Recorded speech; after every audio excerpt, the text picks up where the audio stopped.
This is David, the moderator. Mic test, 1, 2, 3. Mic test, 1, 2, 3.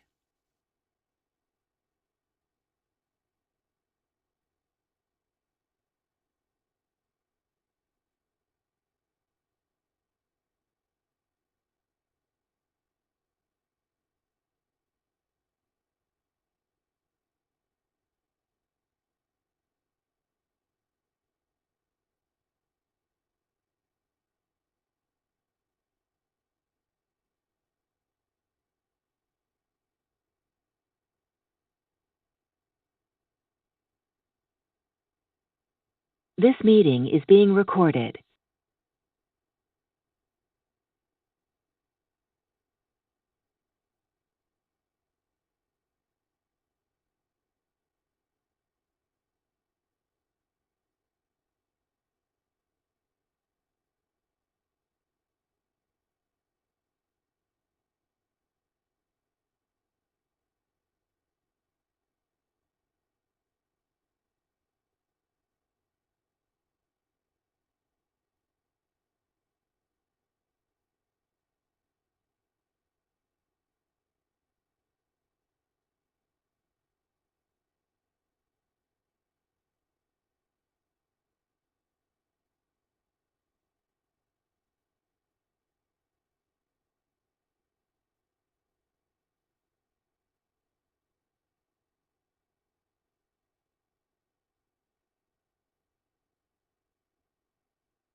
Good morning, everyone.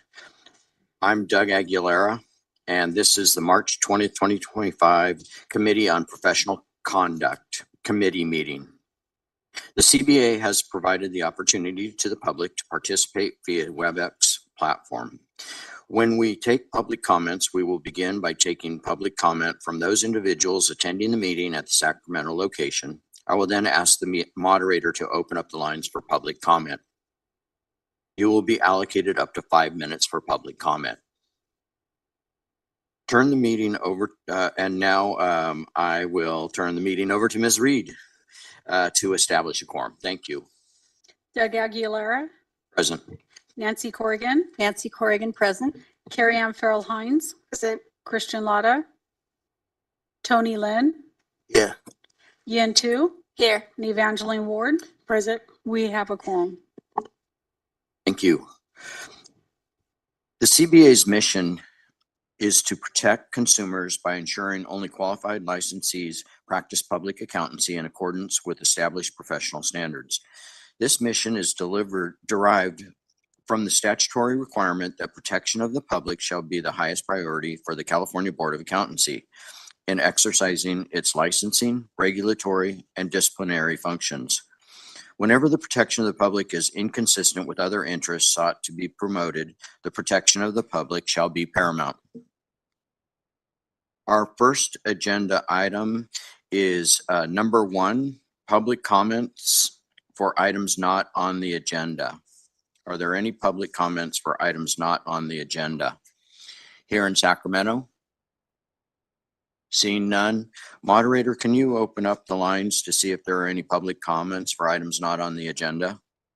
Absolutely. We are now taking public comment via WebEx for items not on the agenda.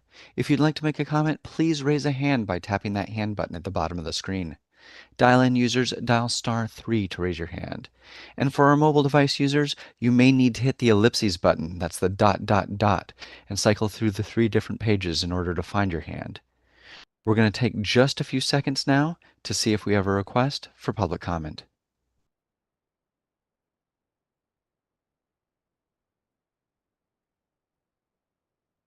Seeing no request for public comment, do you wish to continue with the agenda? Please, thank you. The next item is number 2, approval of the minutes of the January 23rd, 2025 Committee on Professional Conduct meeting.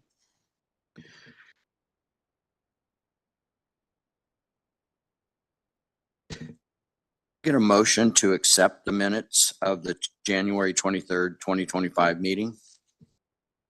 Thank you, Ms. Hines.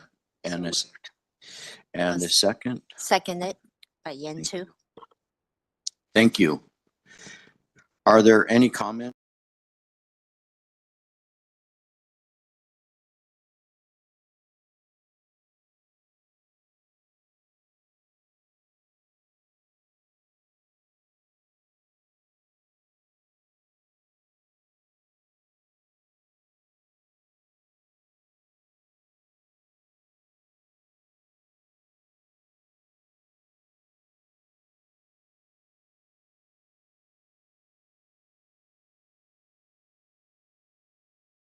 Cheryl Hines, Yes. Christian Lotta, Tony Lynn, Yes. Yen Tu, Yes. Evangeline Ward. Yes. The motion carries. Thank you. The next item on our agenda is the review and possible approval of policy direction regarding requirements for retired status. And Ms. Benedict is here to walk us through that. Thank you.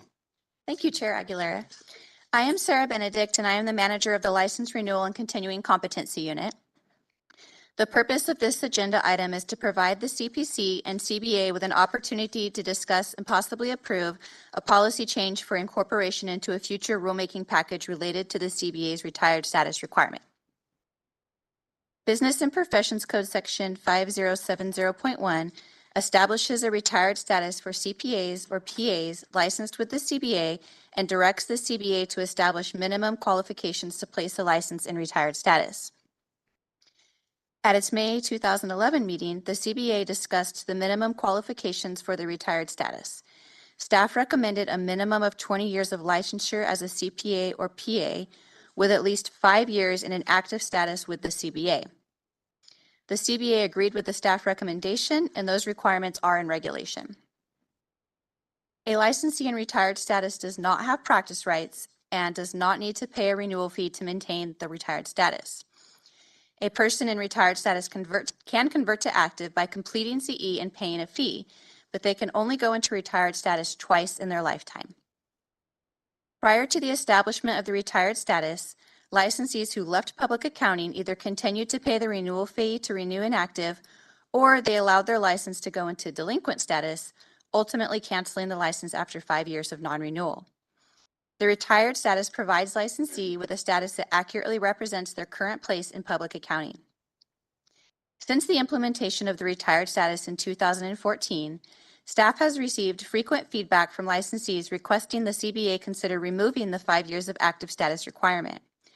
Renewal unit staff report that the most common reason a licensee does not meet the retired status requirements is because they have not had an active license in California for 5 years. Staff recommends removing the 5-year active requirement as it does not contribute to consumer protection and may be perceived as an arbitrary barrier to licensees who wish to be placed in retired status. That concludes my presentation on this item. I will now turn it back over to Chair Aguilera, and I'm happy to answer any questions that members may have. Thank you, Ms. Benedict. Are there any questions from the committee? Yes, great, thanks.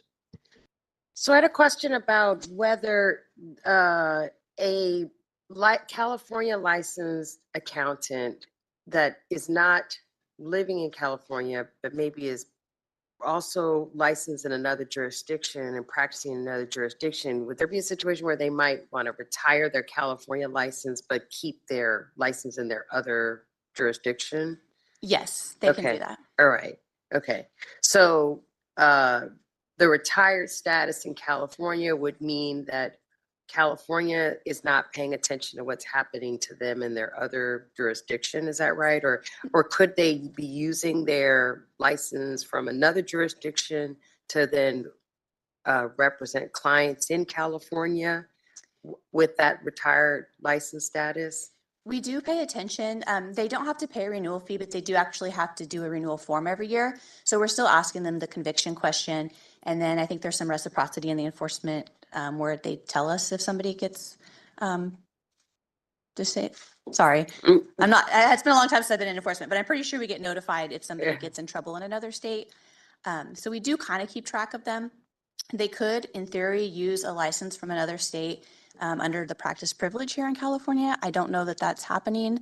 I certainly have not heard of it happening. Usually, it's very rare to hear of someone who wants to keep a license in another state and retire here. Most of the people that we're dealing with are truly retiring and want to use the status.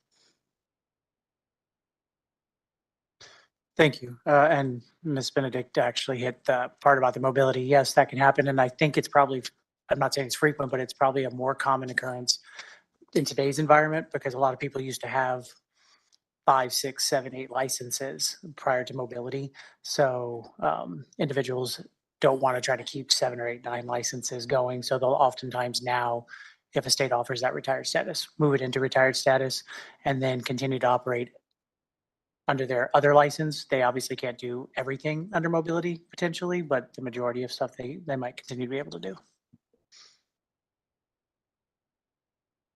Seems to me that the 5 years active is an extra unnecessary requirement that's creating some friction in the system and extra work for staff when it's just not necessary.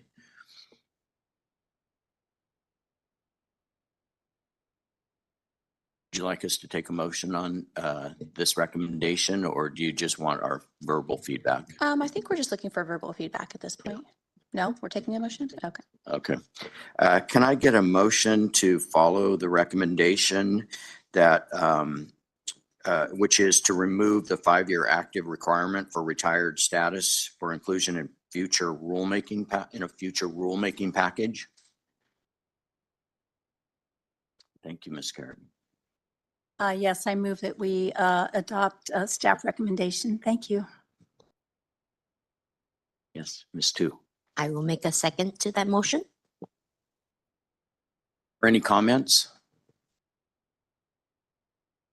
Yes, thanks.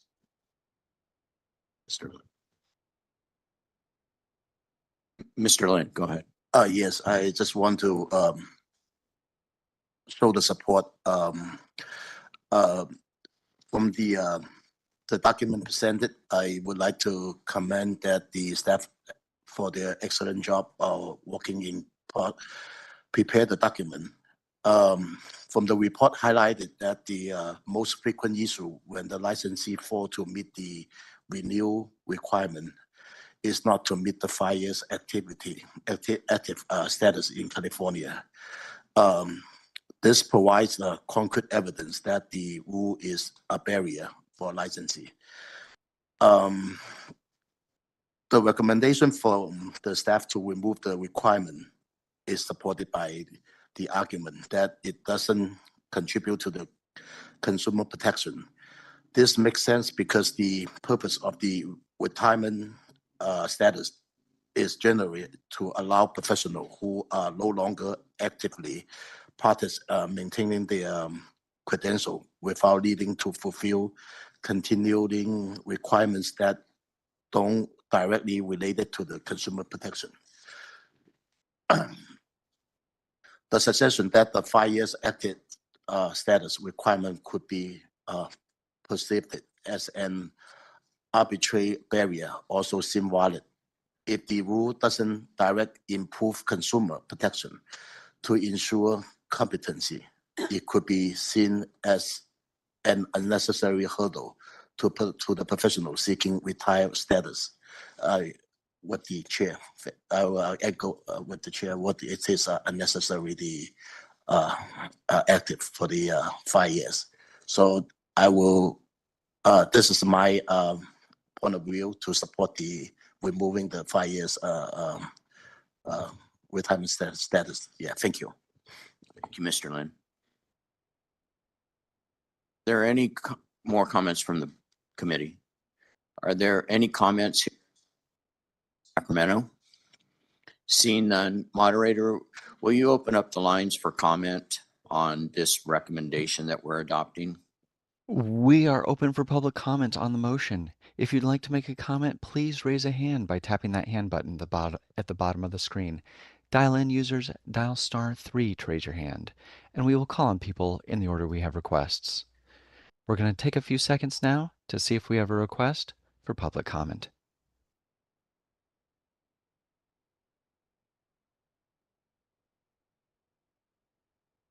Seeing no request for public comment, do you wish to continue with the motion? Thank you. Ms. Reed, will you take a vote? Evangeline Ward, Yin Tu, Yes. Tony Lin, Yes. Christian Lauda, Yes. Carrie Ann Farrell Hines, Yes. Nancy Corrigan, Yes. and Doug Aguilera, Yes. and the motion carries. The next item on our agenda is number 4, review and possible approval of the policy direction regarding acceptable continuing education courses and subject areas. Ms. Benedict, please continue. The purpose of this agenda item is to provide the CPC and the CBA with an opportunity to discuss and possibly approve a change in policy related to CE subject areas for inclusion in a future rulemaking package. At the March 2024 CBA meeting, former CBA President Joseph Rosenbaum appointed CBA members Doug Aguilera, CPA, and Patricia Batchelor, CPA, to work closely with staff as a CE work group to develop proposals and ideas for CBA consideration. I'm going to refer to the CE work group as the work group going forward. The work group met on 3 occasions and discussed various CE regulation topics.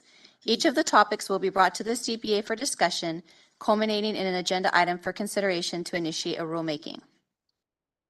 Since the mid-1970s, the CBA has required licensees renewing their license in an active status to complete CE. The CE requirements are listed on page 1 of the agenda item.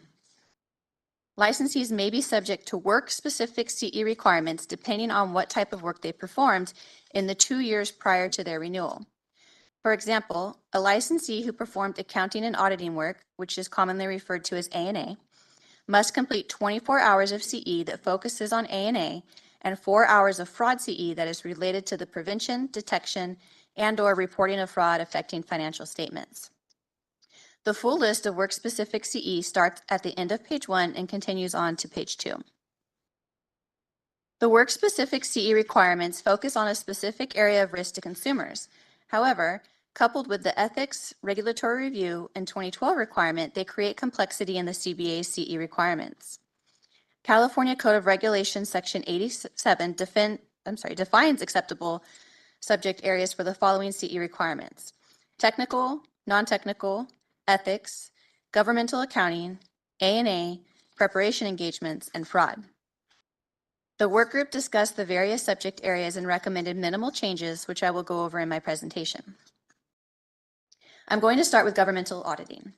The generally accepted governmental auditing standards, also known as GAGAS or the Yellow Book, are professional standards that require licensees engaging in audits of a government program to complete 24 hours of CE every 2 years in a subject matter directly related to the government environment, government auditing, or the specific and unique environment in which the audited entity operates.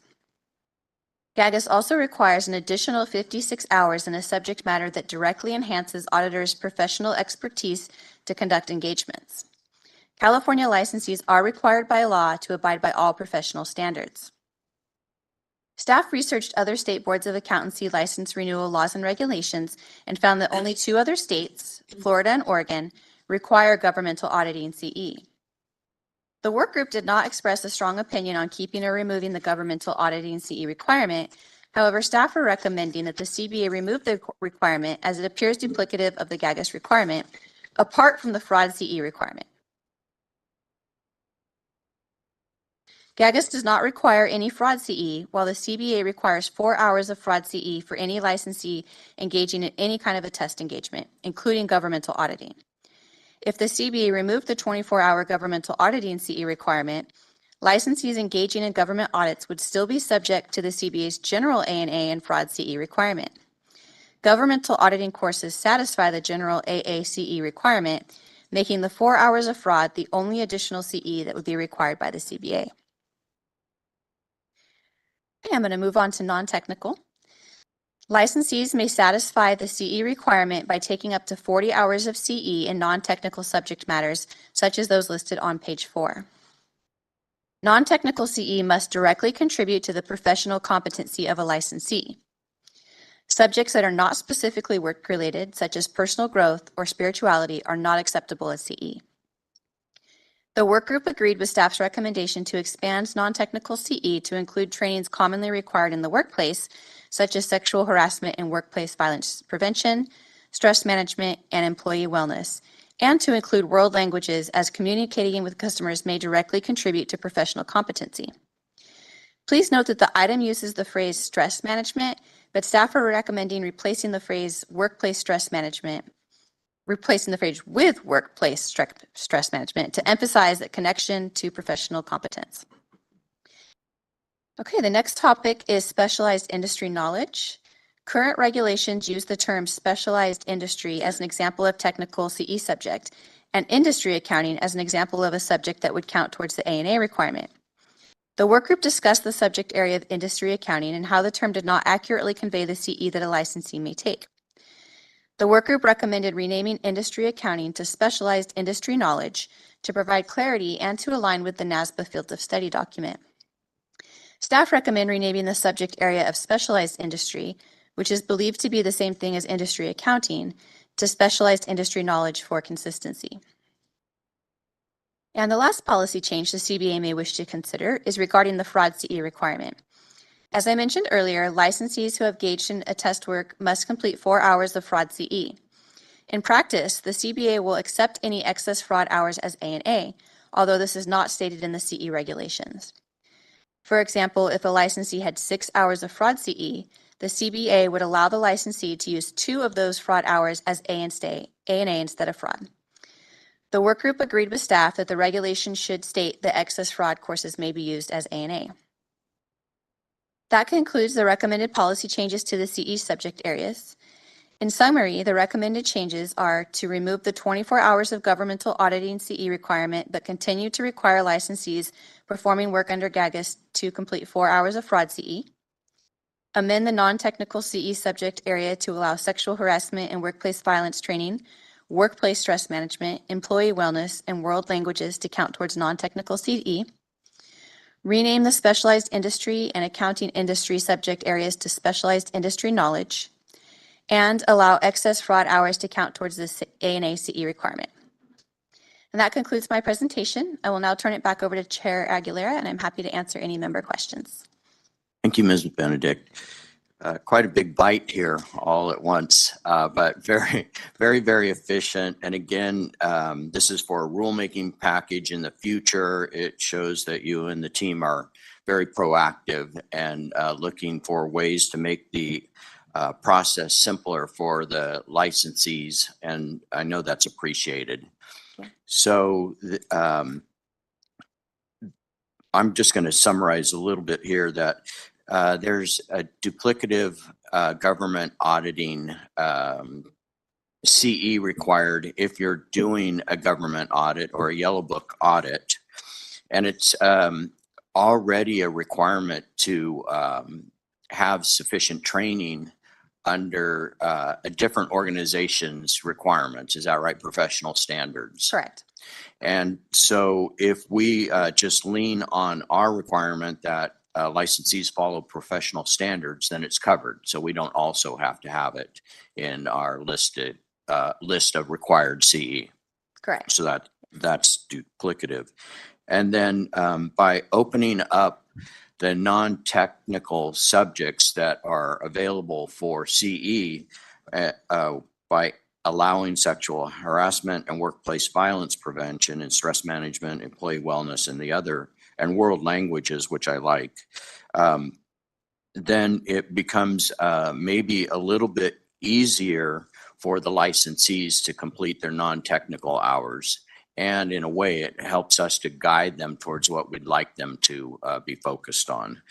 The renaming of specialized industry and industry accounting to specialized industry knowledge seems pretty straightforward, just consistently. And then allowing the excess fraud hours to count towards A&E seems to make sense to me. That's what's happening already. And now you just want to codify it. Yes. Okay. You have a recommendation here on page 6, and it doesn't have the excess fraud hours. It has those items, but it doesn't say in here, I don't think, that it doesn't include this recommendation, which will turn into a motion, doesn't say anything about allowing the excess fraud hours to count towards A&E CE requirement. I'm sorry to bring this up so late. That was probably an oversight. We would like that to be included. Okay. So committee, on page 6 of the package prepared for today is a recommendation that covers all of these suggested enhancements and needs to add excess fraud hours to count towards A&E CE requirement. Is there a brave individual that would like to put forth a motion that summarizes all of this? Mr. Chair, members, I think a good way to make this motion will be to move the staff recommendation with the addition of the description that you gave so eloquently better than I would. I knew that my esteemed colleagues would do that. Ms. Tu, go ahead. Mr. Chair, I would be happy to move staff's recommendation. Corrigan. And I second that motion. I also want to thank Ms. Benedict for her excellent presentation Thank today. Thank you. Yep. And Ms. Tu, your motion includes the excess fraud hours. Any comments from the committee? Yes, thanks. Thank you, Chair Aguilera. I had a few comments in regards to the non-technical subjects. I see that the personal growth isn't included, and I would argue that some personal growth relates directly to professional development, things like enhancing productivity or time management types of subjects.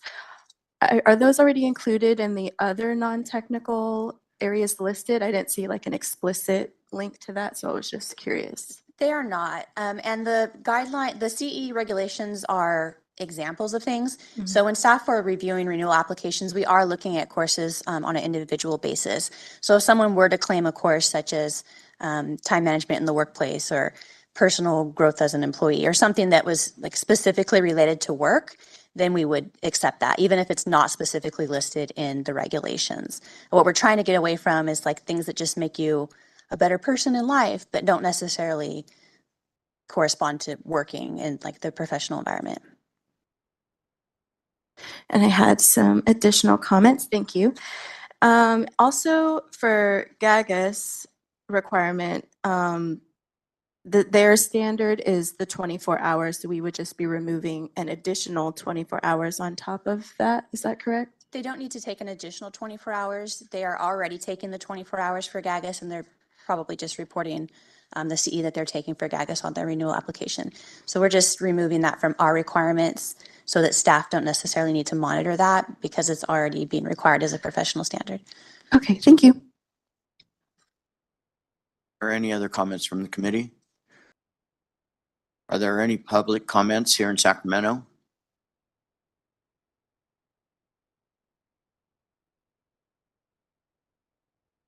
Good morning, Jason Fox with the California Society of CPAs. Just a couple comments.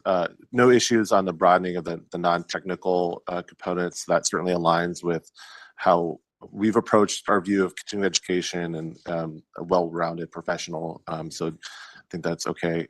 No issues on the technical cleanup provisions and the clarification around the fraud use of extra credits. We are looking a little bit closer at the governmental piece just to make sure there's no gaps, nothing that we're missing. Kind of want to do an extra kind of practitioner perspective of the alignment between the yellow book requirements and the licensure requirements. We certainly see the board staff's point where there can create confusion if those two don't line up perfectly from a licensure and from a engagement standpoint, but want to flag that we're looking at it a little bit closer just to make sure there's issues from our side. But thank you. Thank you, Mr. Fox. Are there any other public comments here in Sacramento?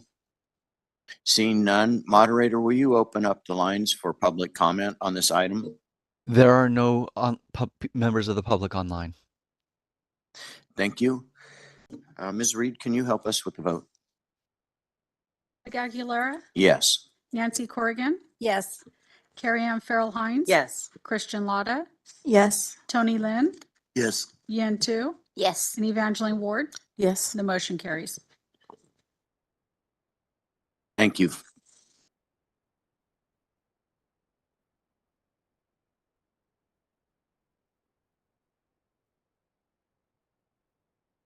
That brings us to the end of this meeting. We are now adjourned.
Okay, good morning, everyone.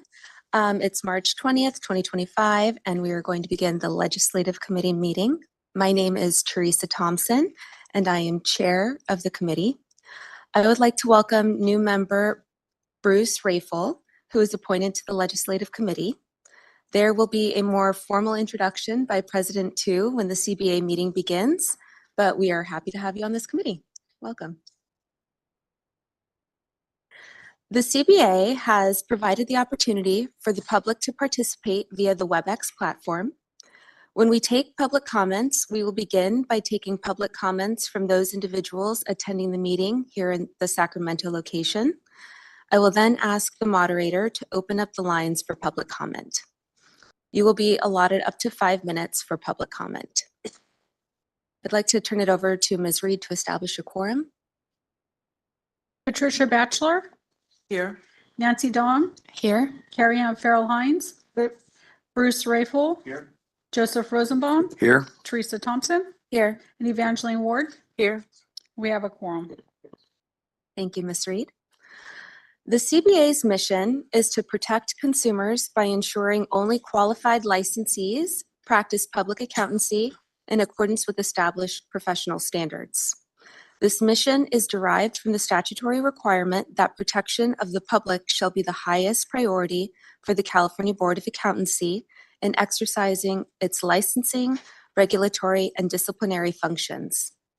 Whenever the protection of the public is inconsistent with other interests sought to be promoted, the protection of the public shall be paramount. Turning to our agenda, I'd like to start with item 1, public comments for items not currently on the agenda. Are there any comments here in Sacramento? Seeing none, moderator, are there any comments from the public via WebEx? There are no members of the public on WebEx at the moment. Okay, thank you very much. Moving on to item 2, I'd like to approve minutes of the January 23, 2025 Legislative Committee meeting. Do I need a motion? Do I have a motion? Ms. Hines? So moved. Thank you. Is there a second? I'll second. Evangeline Ward. Thank you. Ms. Reed, do we need a vote? Oh, excuse me. Any public comment here in Sacramento? Seeing none, any public comments on the WebEx? There are still no people on WebEx. Oh, perfect, thank you. Okay, Ms. Reed. Patricia Batchelor. Yes. Nancy Dong. Yes. Carrie Ann Farrell Hines. Yes. Bruce Rafel. Yes. Joe Rosenbaum. Yes. Teresa Thompson. Abstain? And Evangeline Ward. Yes. And the motion carries. Thank you, Ms. Reed. For item 3, we have a written report which contains the California Board of Accountancy 2025 Legislative Tracking Chart, the 2025 Legislative Calendar, and considerations for taking positions on legislation. Any comments on this? Okay, perfect, thank you. We can go ahead and continue to item 4, which will be presented by Mr. David Hempel, Information and Planning Officer, and it will be the update on California Board of Accountancy sponsored legislation, Assembly Bill 1175, accountants. Mr. Hempel? That's right. Thank you, Chair Thompson.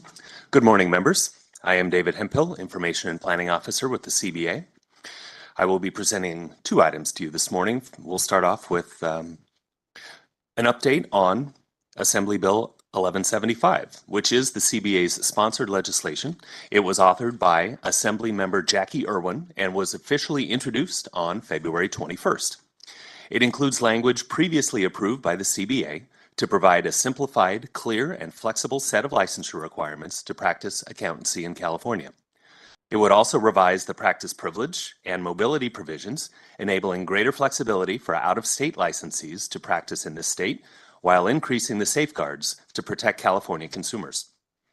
Some of the specific provisions include eliminating the 150 semester unit requirement for licensure. and establishing the minimum educational requirements as a bachelor's degree with an accounting concentration of courses. Setting the educational requirements for examination and licensure to be the same. Increasing the general accounting experience requirement to 2 years. Authorizing advanced degrees in accounting-related subjects to substitute for 1 year of general accounting experience, and to provide the authority for the CBA to establish regulations to recognize the completion of specific certificate or training programs as substituting for a portion of the general accounting experience. Authorizing the CBA to recognize specific accounting degrees as meeting all educational requirements, thereby creating an expressway for transcript review. Maintaining the existing educational requirements until January 1st, 2029 to permit a transition period. And establishing modernized mobility that provides for a CPA equals CPA model. These mobility provisions continue to maintain important consumer protection guardrails, including authorizing the CBA to remove a state from the mobility program if it believes the state is jeopardizing our consumer protection mission. The CBA will need to develop regulations to enact many of the provisions in AB 1175. At the January meeting, the policy discussions regarding the accounting concentration were the beginning of these efforts that will continue throughout the year ahead of the rulemaking, which will occur once the bill is adopted. AB 1175 would take effect on January 1, 2026, should it be signed by the governor this fall, although there would be a 6-month implementation window for the licensure requirements. This additional time will allow the CBA to complete the necessary regulations, update the website and systems with the new information, and of course continue our outreach to those affected by the changes. The licensing provisions would then take effect on July 1, 2026. AB 1175 has been referred to the Assembly Business and Professions Committee for its first policy hearing, which is scheduled for April 8th at 9 a.m. It is customary for a CBA member to attend and provide brief comments in support of the bill, so staff will coordinate with CBA leadership to identify a member to participate. We anticipate the hearing to last most of the morning, so this would be a full-day commitment for whoever will be joining us. Now, after the bill was introduced, staff identified amendments that are needed to ensure the statutory language aligns with what the CBA previously reviewed and approved.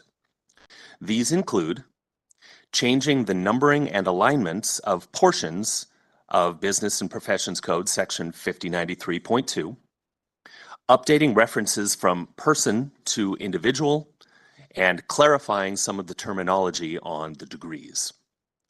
Staff would also like to propose an amendment clarifying the CBA's authority to establish regulations to accept certificates or training programs as a substitute for a portion of the experience requirement.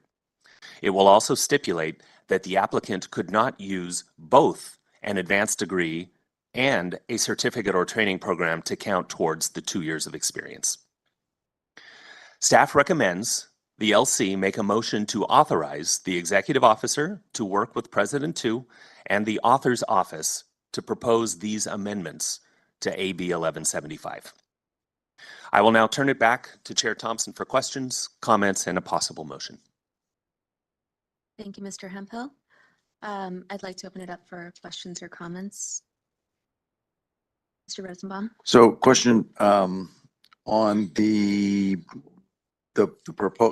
new change that you want to put in regarding the certificate counting for a year of experience or some portion thereof. One of the things that NASBA has put in theirs that we do not have in their Uniform Accountancy Act that we don't have in our proposed legislation is the existing pathway. And I can't find where that was analyzed here, but I know it's in here somewhere.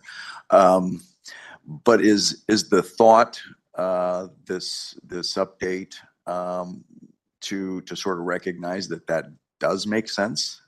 Essentially keeping the existing pathway, which would be a bachelor's degree, 30 hours in an approved accounting program, and then only 1 year of experience. I'd like to pass that to Mr. Franzella. Thank you, and I'm having to fill in for Miss Center today. She's enjoying a well-deserved vacation, so I'm going to do my best to respond appropriately. So a couple of things. The 150, so the bachelor's plus 30 piece that's in the UAA is in item 2I. So if you're trying to find the reference to it. Secondly, this bill does maintain that legacy pathway for a period of time until December 31st, 2028. So there will be that 150 and one continuing. This certificate program could be seen as similar to, but it's not designed to be a 30-unit supplement like the UAA one is today. It definitely will help individuals who might be doing a change of life or change of career path idea that don't want to pay for the master's because it's, maybe cost prohibitive. And the certificate program will likely not substitute for a full year, but some portion thereof, and that's what that amendment would do, maybe 6 months, maybe 9 months. It'll depend on the board's discussions during the regulations. But when staff were developing the model and working with the board on this idea of the bachelor's with the accounting concentration, the exam, and 2 years experience, there was a concerted discussion to focus on the degree in the accounting subjects and not just have units. And so that's why you don't see within our proposal and the board's final, the bill language that we see before us of anything that references plus 30 units, because it wasn't about seat time. It was about how does it relate back to the accounting degree or your profession. And so these certificates would be something maybe like the UC San Diego has a certificate program, or Santa Clara has a certificate program that give you college level units. So they would probably be similar to the 30, but they could be less, they could be more. So I hope that, I know I went a long way around, but there's not going to be a plus 30 model that we have. Okay, thank you. I had one other question, and that was sitting for the exam. There was a mention in your written report, but I couldn't find it, talking about the two ways applicants may sit for the exam prior to meeting the minimum educational requirements.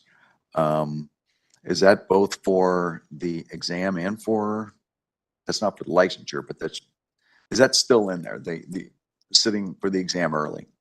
Yeah, there's no change to the examination requirements. Well, okay, as far as that is concerned, there could be the additional when we discuss the regulations, when we discuss, no, I should stop talking. So the reference that we have in here, there's no, we align the licensure and the education requirements to be the same. So there's not a plus amount of units for the, for sitting for the exam. They're going to be based on the decisions that the board made in January, and they'll continue those to hold true. Then it'll be 24 accounting subjects, 24 business related, and 3 units of ethics. The sitting before you complete those requirements is only obviously available for the exam, and it's if you are within 6 months of meeting all those educational requirements and are just short your bachelor's degree as well. So the early entry, which has been in place for a couple of years now. And then the other opportunity is if they're some institutions have a dual degree where you earn your bachelor's and your master's concurrently. So you might have met all your bachelor degree requirements and your accounting subjects, but it's not conferred on your transcript yet. So there's an opportunity when you hit that mark to sit for the exam as well. Okay, thank you.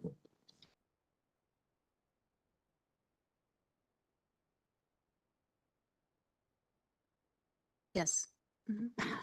In terms of timing, how does this line up with the rollout of changes by NASBA?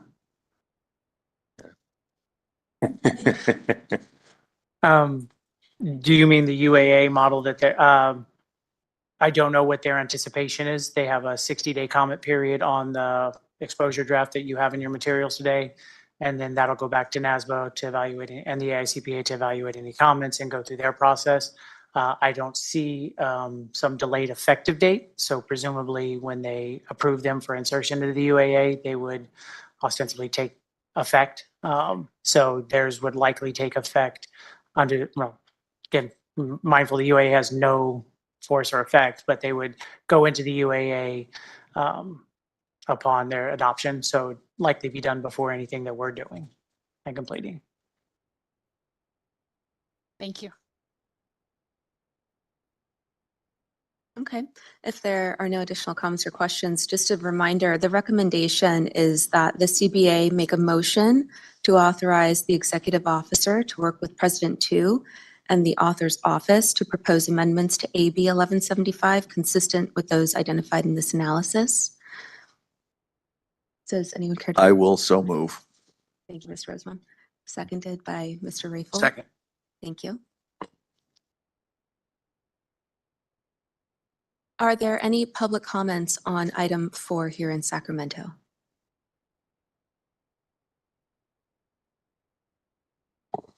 Jason Fox with the California Society of CPAs. We're in support of the amendments and the clarifications. They're concepts that we've discussed with the board since the kind of inception of this kind of approach to the shifting of the licensure model. And so I think these are important, kind of clarifying, adjusting, amendments. So thank you.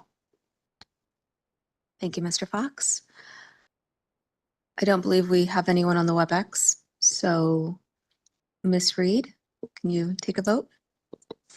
Evangeline Ward, Yes. Teresa Thompson, Joe Rosenbaum, Yes. Bruce Rafel, Yes. Carrie Ann Farrell Hines, Yes. Nancy Dong, Yes. and Patricia Batchelor. Yes. The motion carries. And Mr. Franzella? Thank you. I just wanted to take a moment to extend my appreciation to Cal CPA, especially Jason Fox and Denise and their assistance in kind of working on the legislative side to help us meet with legislative staff, the Assembly and Senate members, and then helping us secure Ms. Irwin as an author for this bill. Thank you for that. Mr. Hemphill, would you like to continue with item 5, the review and consideration of possible positions on legislation the California Board of Accountancy is monitoring? Thank you, Chair Thompson. So for item 5, there are 9 bills working their way through the legislature that CBA staff are currently monitoring under this agenda item. Since it is early in the session, many of these measures are not fully developed yet. Some exist only as spot bills. Only one item, House Resolution 7, was recognized. It recognized February 17th, 2025 as Enrolled Agents Day. That has been adopted. Other bills that we are monitoring have to do with the Bagley-Keene Open Meeting Act, charter school audits, artificial intelligence auditors, and licensing waivers and exemptions during states of emergency, just to name a few. Speaking of charter school audits, there are additional bills on this topic that we currently have our internal monitor list, which is a separate list from these 9 bills, that will be amended in such a way that may affect the CBA. Staff is working with CBA leadership to determine next steps and will present more information as it becomes available. And as the bills continue moving through the legislature and evolve into legislation that may impact the practice of public accountancy or impact the operations of the CBA, staff will prepare an analysis and the bill will be presented at a subsequent CBA and LC meeting. There is no action needed on this item, and that concludes my presentation. I will hand it back to Chair Thompson, but I'm happy to answer any questions the members may have. Thank you, Mr. Hemphill. Any questions or comments from the members?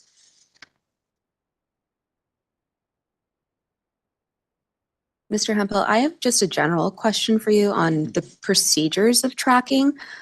Are the authors of these bills, are they brought to the CBA for comment initially before they're sponsored, or does the CBA monitor and track legislation and then once something is identified, connect with the author for additional details or tracking? We are in communication with author's office when we are going to take a position. We do offer them the opportunity to come and participate in a CBA meeting if they would like. So we are, staff is in contact with our office to let them know. Then when the board does take a position, we send them the letter to let them know of our position and state that. Okay, thank you. I could just add on. We're usually in contact with them. There's usually some clarification questions that we try to get from staff. If there's a fact sheet, that we're trying to get that as much information as possible. We're also communicating with the Department of Consumer Affairs. They have a legislative unit that's tracking legislation for all of DCA and all the individual boards. So we try to just be upfront and clear in terms of our analysis, providing that to the author and their staff, and really just trying to keep that open line of communication. Thank you.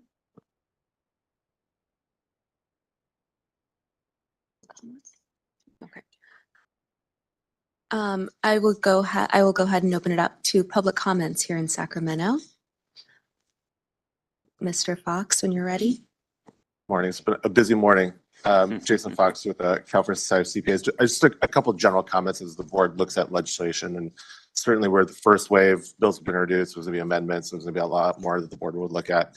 I just want to flag a couple that we're looking at from a profession standpoint that we believe or anticipate will have significant implications for the profession in areas where the board may want to take a closer look at to see if there's board implications on that standpoint. Mr. Hemphill mentioned there's a package of legislation that relates to LEA audits or school or charter school audits, and there's going to be some provisions that we're aware of that will be amended into those that could have significant impacts for CPAs that service those types of clients, and then there's potential implications for the board that I know Mr. Frenzel and I've worked on in past kind of legislative conversations. So the board should keep an eye on those.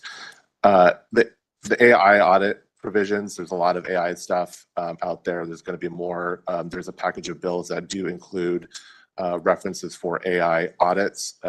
We're kind of working through what they mean by AI audits and how does that impact practitioners working in that space, and what does a certified or registered AI auditor look like. So kind of we're working to gather information on that, but something the board may want to take a closer look at. And then SB 788 is one we're a little bit more heavily involved. This is kind of a more technical kind of piece, but we've been working with the legislature on kind of addressing some confusion that's arise out of this interplay of two sections of law that where the board oversees CPAs and CPA firms, and particularly the practice privilege programs and how tax preparers work across state lines, and the existing kind of Tax Preparers Act under the CTEC or California Tax Education Council and how they regulate tax preparers. There's a exemption for CPAs, but the way it's structured under that section of law and the way the CBA oversees CPAs and CPA firms, there's confusion that we've seen from our practitioners, and so we're trying to address some clarification on that. There'll be amendments into that bill that kind of speak a little bit more about that, but just want to put it on the board's radar. So that's a lot there, but it's going to be a busy legislative year. Thank you. Thank you, Mr. Fox.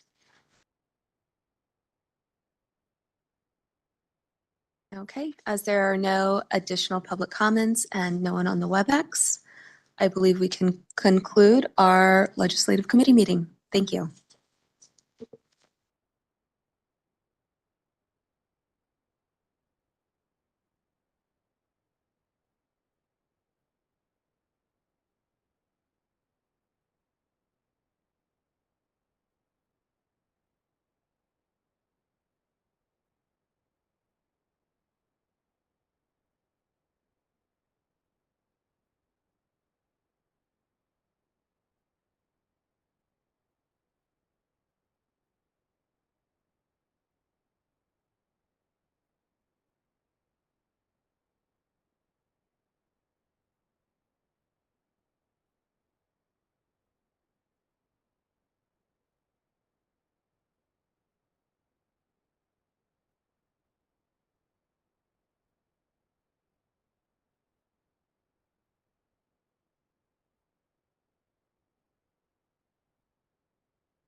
The core concepts. Good morning, everyone. My name is Nancy Dong. Welcome to the March 2025 Enforcement Program Oversight Committee meeting. The CBA has provided the opportunity for the public to participate via the WebEx platform. When we take public comments, we will begin by taking public comment from those individuals attending the meeting at the Sacramento location. I will then ask the moderator to open up the lines for public comment. You will be allotted up to 5 minutes for public comment. Ms. Reed, can you establish a quorum? Doug Aguilera. Present. Patricia Batchelor. Here. Nancy Dong. Present. Tony Lynn. Here. Joe Rosenbaum. Here. And Teresa Thompson. Here. We have a quorum. Thank you. The CBA's mission is to protect consumers by ensuring only qualified licensees practice public accountancy in accordance with established professional standards. This mission is derived from the statutory requirement that protection of the public shall be the highest priority for the California Board of Accountancy in exercising its licensing, regulatory, and disciplinary functions. Whenever the protection of the public is inconsistent with other interests sought to be promoted, the protection of the public shall be paramount. Moving on to the agenda items. Number 1, public comments for items not on the agenda. Are there any comments in Sacramento? Seeing none. Are there any comments from WebEx? There are no members of the public via WebEx. Okay, thank you. We're moving on to the approval of minutes of the January 23rd, 2025 Enforcement Program Oversight Committee meeting. Is there a motion to approve those minutes? I move to approve the minutes from January 23rd, 2025. Thank you, Mr. Aguilera. Is there a second? I'll second. Thank you, Mr. Rosenbaum. Are there any public comments on this item in Sacramento? Any public comments from WebEx? We are open for public comment via WebEx. If you'd like to make a comment, please raise a hand by tapping that hand button at the bottom of the screen. Dial-in users dial *3 to raise your hand. We will call on people in. I'm going to take just a few seconds now to see if we have a request for public comment.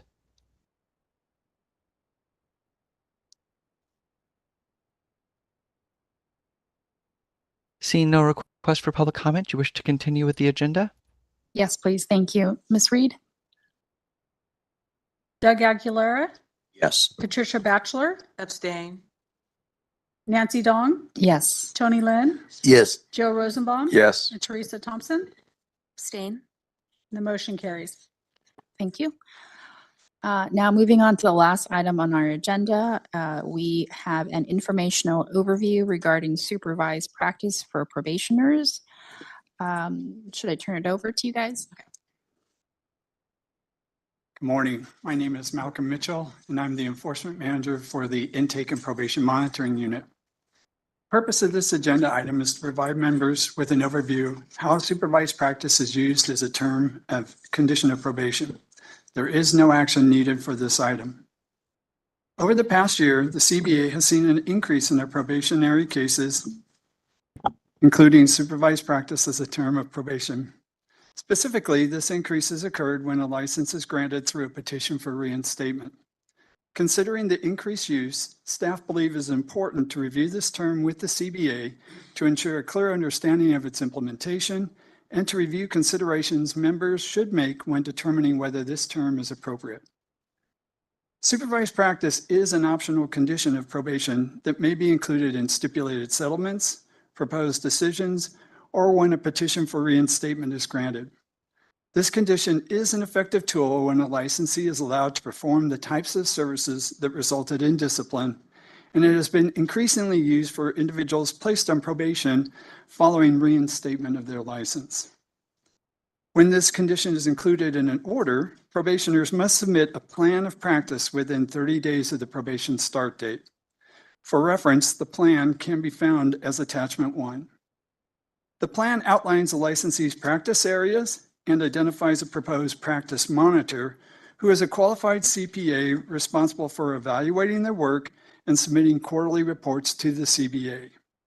This individual must meet strict criteria, including holding a license in good standing, possessing expertise in the probationer's practice areas, and maintaining an independent professional relationship.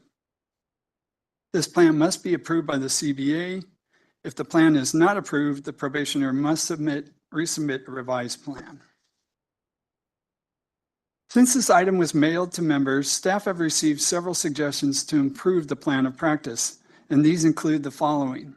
Add a statement for the practice monitor to also affirm there is no personal or professional relationship with the probationer, and add a statement notifying both parties that the probationer shall pay all costs for such monitoring. Additionally, based on member feedback, staff will explore including information on either the plan of practice or in a discussion during the probation orientation regarding the probationer's responsibility to take steps to ensure confidentiality with information that is provided to the practice monitor. Once approved, the practice monitor reviews samples of the probationer's work and documents their findings in quarterly reports to the CBA. These reports list engagements reviewed, highlight compliance with professional standards, and identify any deficiencies or concerns. CBA staff review these reports and may request the engagements identified by the practice monitor as problem areas for further examination by an investigative CPA or the Enforcement Advisory Committee. When negotiating a stipulated settlement, staff structure this term to require the supervision to occur in a specific practice area and include other factors such as the frequency and number of engagements to be reviewed during each reporting period, and whether these reviews should occur pre-issuance or post-issuance. When including the supervised practice term as a condition for the reinstatement of a license, the CBA should consider adding clarifying information to the term, such as targeting a specific practice area requiring supervision, the number and frequency of engagements to be reviewed during each reporting period, and whether these reviews should occur pre-issuance or post-issuance. This will help ensure that the licensee and practice monitor clearly understand the expectations of this term and that the focus of this supervision addresses the potential consumer risk. That concludes my presentation. I will turn the discussion back over to Chair Dong and would be happy to answer any questions members may have. Thank you so much for this presentation, and thank you for just proactively bringing this to our attention. Are there any questions or comments from the committee? One quick question for you, and I think this was in the materials, but I might just have overlooked it. The probationer is responsible for identifying their own practice monitor. Is that correct? Yes, that's correct. Okay. And have there been instances where a practice monitor was maybe not fulfilling their responsibilities? Yes, there have been instances where that occurred. In that situation, then we would notify the probationer that they would need to select a new practice monitor and submit a new plan of practice for our approval. Are there like disciplinary considerations on the previous practice monitor? No. Okay. Thank you. Mr. Lynn? Thank you. I would like to know, does the CBA, how long would that take the CBA? Do we have any the time frame for how long the CBA have to evaluate and respond to the report? I think this will benefit the it will be benefit and the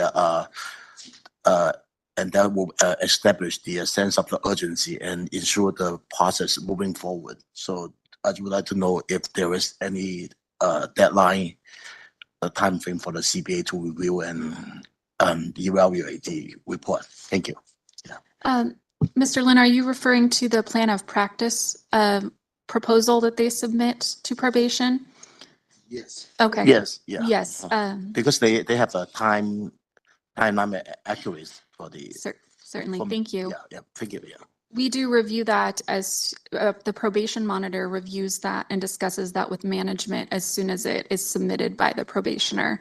So we get back to the probationer probably within a couple days of submitting it, so that if it's denied, we can move forward with steps to get a new practice monitor. And if it's approved, then we can get started with the process. Thank you. Any other questions or comments by the committee members? Okay, are there any public comments in Sacramento? Are there any public comments on WebEx? We are open for public comment via WebEx. If you'd like to make a comment, please raise a hand by tapping that hand button at the bottom of the screen. Dial-in users dial *3 to raise your hand, and we will call on people in the order we have requests. We're going to take just a few seconds now to see if we have a request for public comment.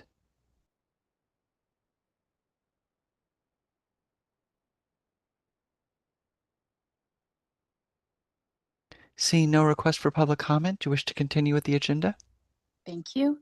I do not believe there are any other items on the agenda, so this meeting is adjourned.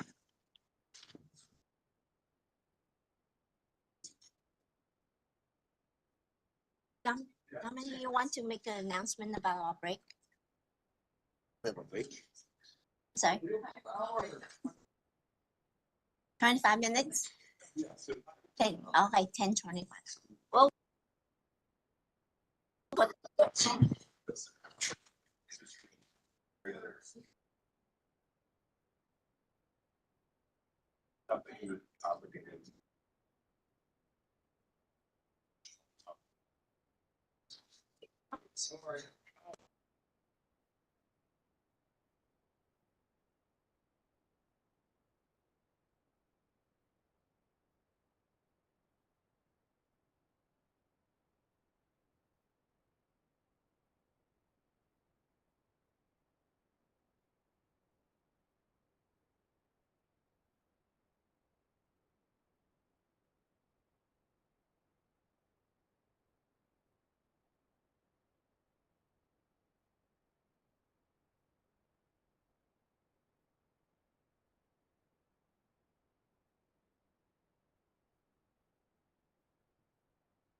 Welcome, Fausto. If you're available for a mic check, will you please unmute? Hi, this is Fausto. I hear you loud and clear. And will you be on camera today? I will. Let me start that. And I see you. Perfect. You're all set. Okay, very good. So the next meeting will start at 10:25. Next meeting's gonna start at 10:25. Do you have materials that you'll be sharing?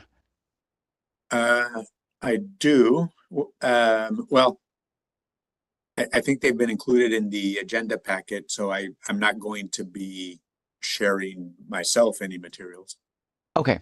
I was just going to walk you through the online sharing process if you wanted to display them on screen.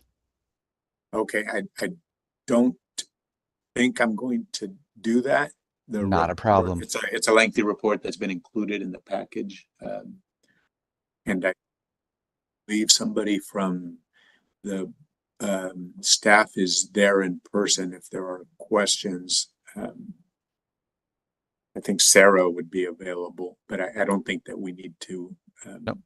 No, you're all, if that's the case, you're all set. Okay, very good. I'll just mute and stop video and then get back on when it's time. Yes, absolutely. Thank you.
Let's get this board meeting on a roll.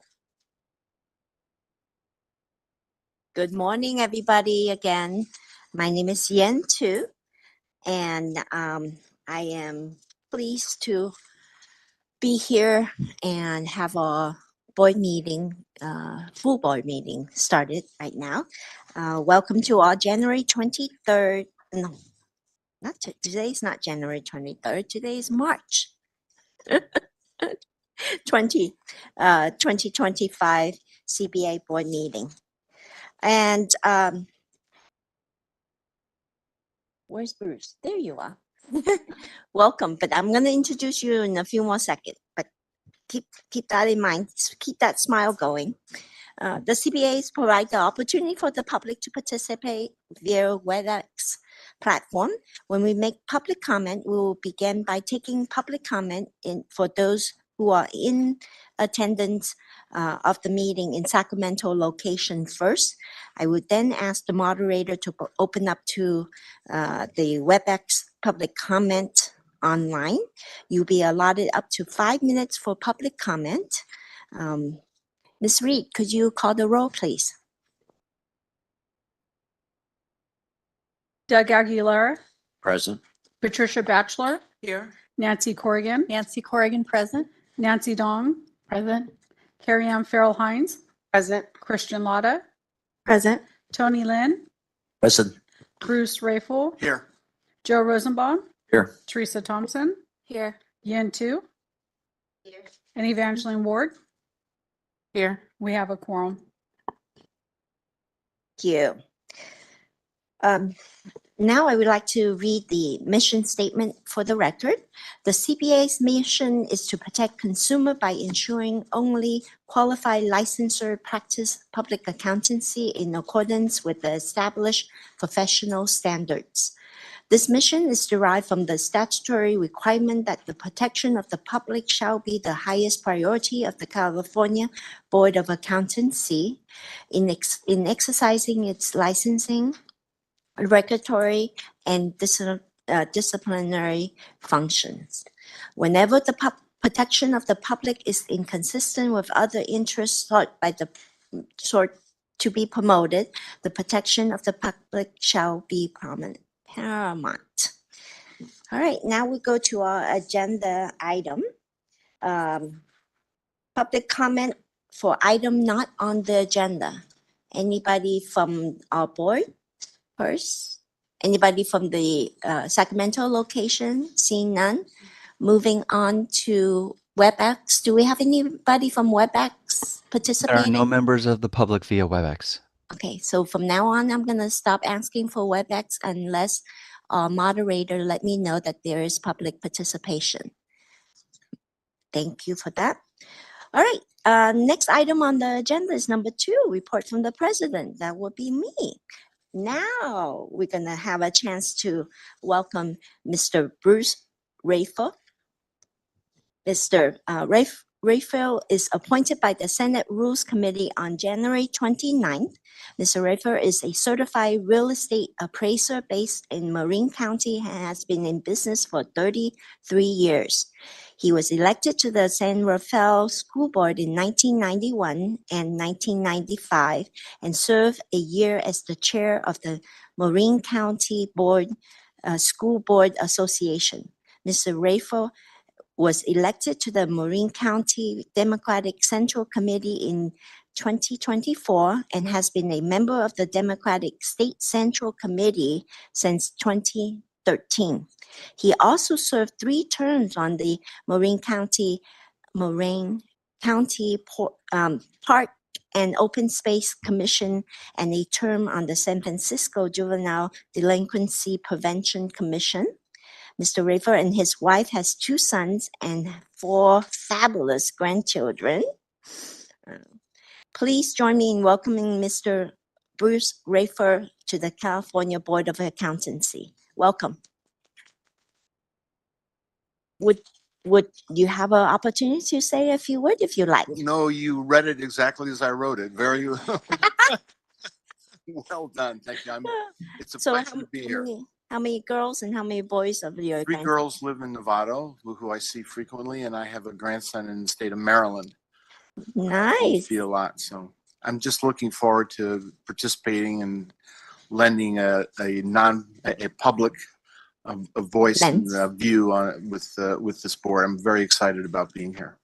Yes, indeed. Thank you again for joining us on our board. Any public comment from Sacramento? Seeing none, we'll move on to our next item on the board, on the agenda, which is item 2B, resolution for the retirement of Dan Jacobson from the California Board of Accountancy. Do I read the whole? All right. First and foremost, this resolution is for the retirement of California Board of Accountancy member Dan Jacobson. Whereas Dan Jacobson, Esquire, was appointed to by the Speaker of the Assembly, Anthony Brandon, and has faithfully served as a member of the California Board of Accountancy from September 1st, 2017 through January 23rd, 2025. And whereas he has served as chair and member of the Committee on Professional Conduct, chair and member of the Legislative Committee, member of the Enforcement Program Oversight Committee, and of course, CBA's member liaison to the Peer Review Oversight Committee.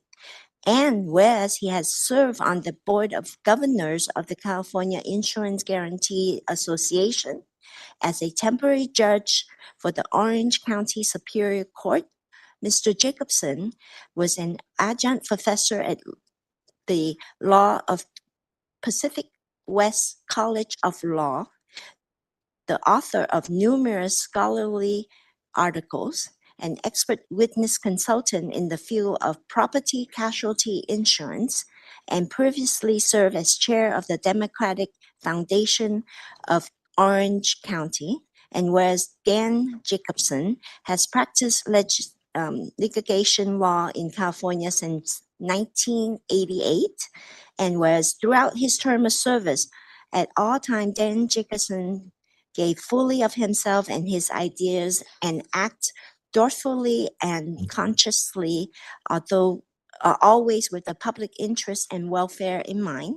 And whereas his colleagues wish him to express to him their highest esteem and regard, now therefore it has been be it resolved that the member of the California Board of Accountancy express heartfelt appreciation to Dan Jacobson for the outstanding contribution he made during his term of service on the California Board of Accountancy and the Consumer of California. Can I see a motion from the board to pass this resolution? Mr. Jones. I would make that motion. Rosenbaum. And do I see a motion for second, Nancy Corrigan? Yes, I will second that motion. Thank you. Thank you. Is there any comment or question from the board? Any comment from the public at Sacramento? Seeing none. Ms. Reed, would you like to take a roll for the motion? Doug Aguilera. Patricia Batchelor. Yes. Nancy Corrigan. Yes. Nancy Dong. Yes. Carrie Ann Farrell Hines. Yes. Christian Lauda. Yes. Tony Lynn. Bruce Rayful. Yes. Joe Rosenbaum. Yes. Teresa Thompson. Yes. Yen Tu. And Evangeline Ward. Yes. The motion carries. You, Ms. Reed. We're moving right along. You guys, if you need to say anything, go ahead, I know people want to go to lunch probably. All right, so our next item, I had a very good breakfast this morning, so I'm good today. So if you guys want me to power on, not just kidding, I wouldn't do that to you. All right, so the next item is 2C to 2C to 2E. We're going to take these resolution at the same time. The first one, 2C, is Resolution Retirement Enforcement Advisory Committee member David Carr, and 2 D is resolution of retirement for peer review oversight committee member Sharon Sholak, CPA. And 2E is resolution retirement qualifications committee member Angela Hozek, CPA. We would like to get a motion for this. Yes, Ms. Hine. So moved. Ms. Seconded. Thank you very much. Any comment from the board? Question? Seeing none. Sacramento, anybody from Sacramento? Seeing none. Yeah, we can now take a roll for the motion. Oh, I asked for public comment already. Seeing none from Sacramento. Evangeline Ward, Yes. Yin Tu, Teresa Thompson, Yes. Joe Rosenbaum, Yes. Bruce Rayful, Yes. Tony Lynn, Christian Lotta, Yes. Carrie Ann Farrell Hines, Nancy Dong, Yes. Nancy Corrigan, Yes. Patricia Batchelor, Yes. and Doug Aguilera. Yes. The motion carries. You, Ms. Reed, that was very efficient. We're going on to agenda item 2F, which provide members with information regarding opportunity to participate on committees with the National Association of State Board of Accountancy. NASPA announced that those who are interested in serving on a committee for 2025 to 2026 shall complete the online committee interest form no later by May 9th, 2025. An overview of the time commitment for participation on NASPA's committee is provided in the attachment. BCA, Office of Professional Examination Services reviewed the NASPA's 2025-26 committee charges and time requirements and believe any member serving on the CPA Examination Review Board or Examination Administration Committee would create a conflict of interest. So basically, don't pick those committees. Please note that any CPA member that are currently serving on NASPA committee for 2024 and 25 committee years would like to continue serving on this committee will need to reapply for the new committee year. If you do not reapply, the NASPA will assume that you no longer wish to serve. To ensure that staff track CPA's member interest, please email Ms. Reed when you submit an interest form and provide the committee you are seeking appointment to. If you have any question regarding NASPA's committee, please contact Ms. Reed. Any question from the board? Seeing none. Sacramento, anybody from the public? Seeing none. Ms. Reed, we don't need to have a motion, so you're good. That item is done.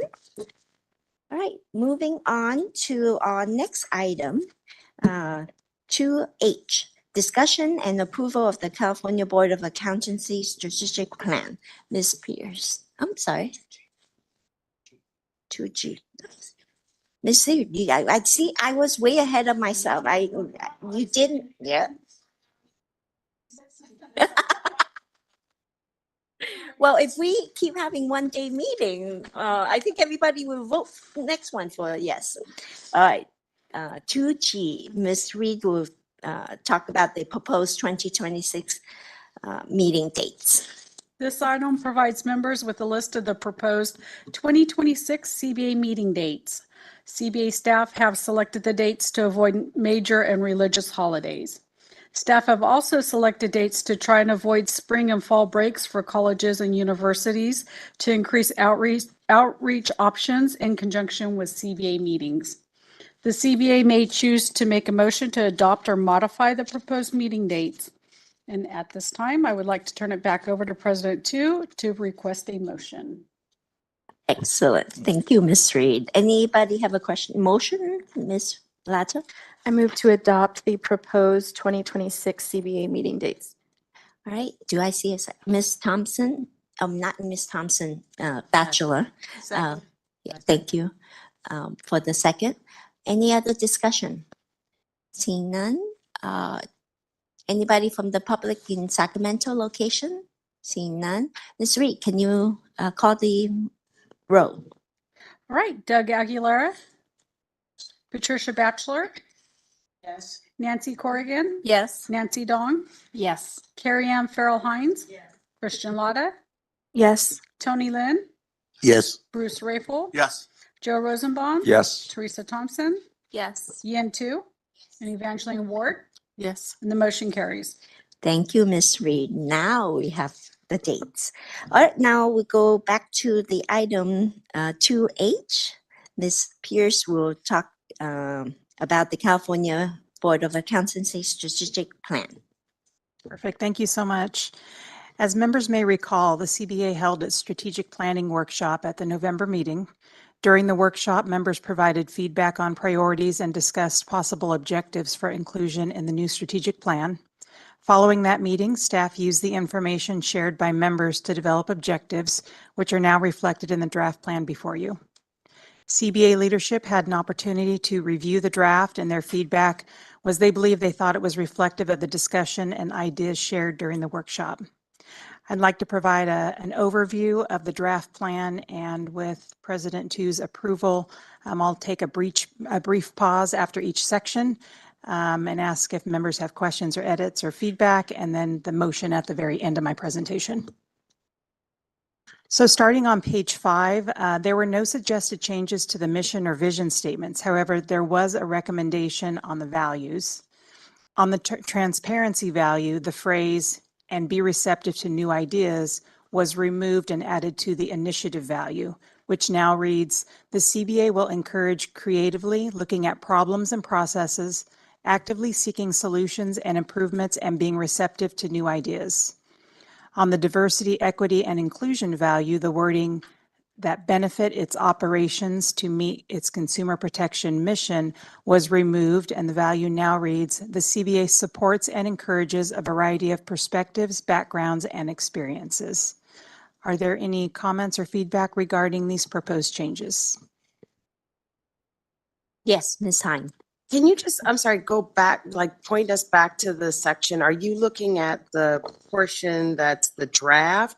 Or are you in the section that's the proposed draft? Like there's 2 drafts in there. Yeah, so the first draft is the second draft is really the designed version, but they contain consistent language. Okay. Yeah.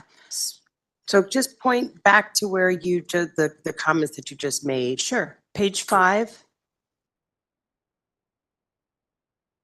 Under the values section. And the first change would be to the 4th bullet, the transparency value. The wording "and be receptive to new ideas" was removed. And that particular wording was relocated to the initiative value, which is the 5th bullet. And then the diversity, equity, inclusion, which is the 6th bullet. The wording "that benefit its operation to meet its consumer protection mandate" was removed and stricken from that value.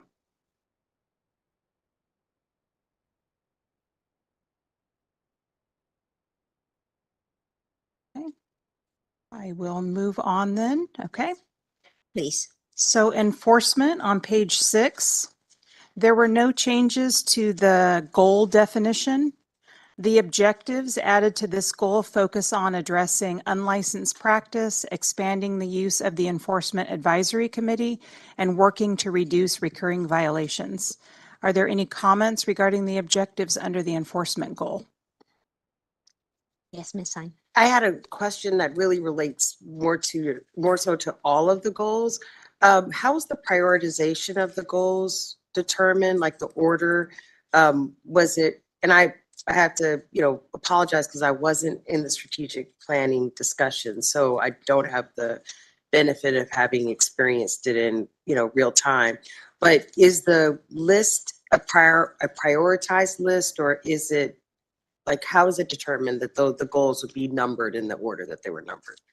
I think I can say there was no, these aren't in a priority order. They're just listed and numbered. Yeah. Thank you for referring to the page. That helps when you were looking for it. Yep. Okay, I will move on to page 7, licensing. So there were no changes to the goal definition. The objectives added to this goal focus on modernizing licensure, continuing education, and mobility requirements, and reducing continuing education violations to assure licensees have a currency of knowledge. Any comments or feedback regarding these objectives? Okay.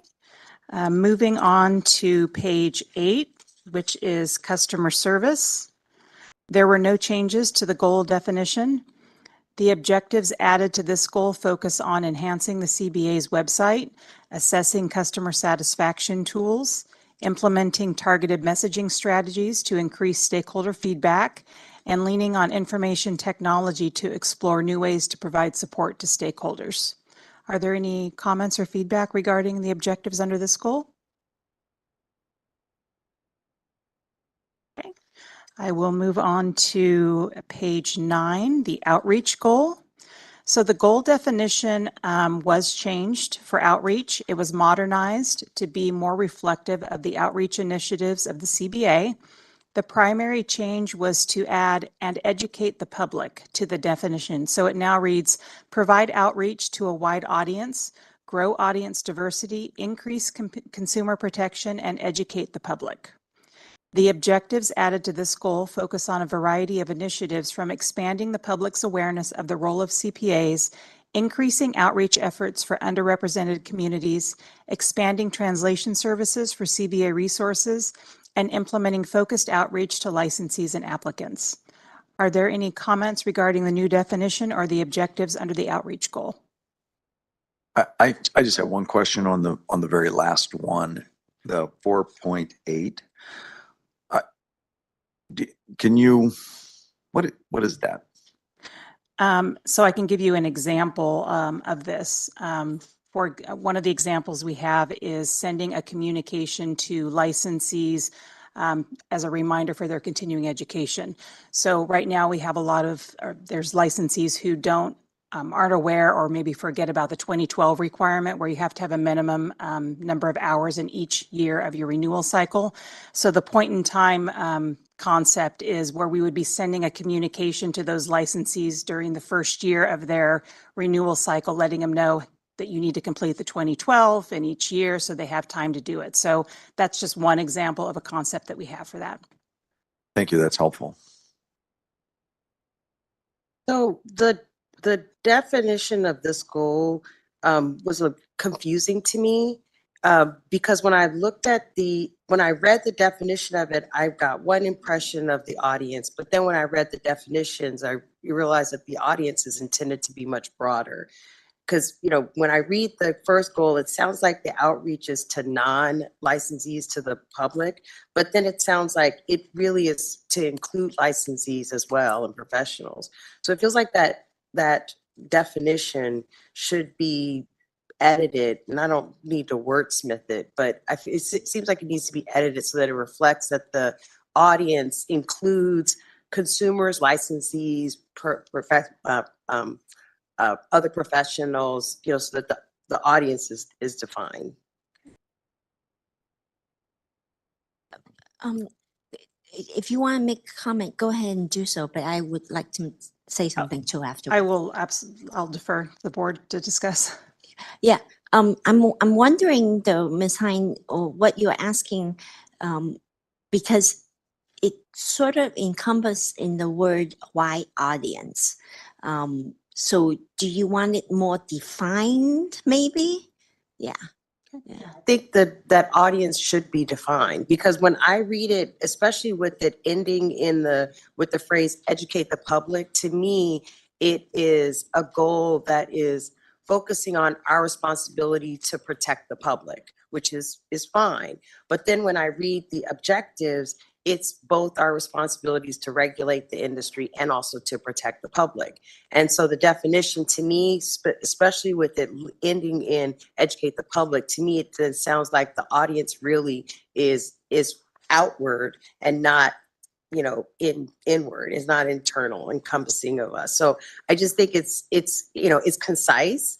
and succinct, but sometimes there's some, miscommunication or, something can be lost in the goal or in the, what's being communicated. So, I mean, it's a comment and, Yeah. that's how I read it. And so I feel like if I read it that way, then others could read it that way too.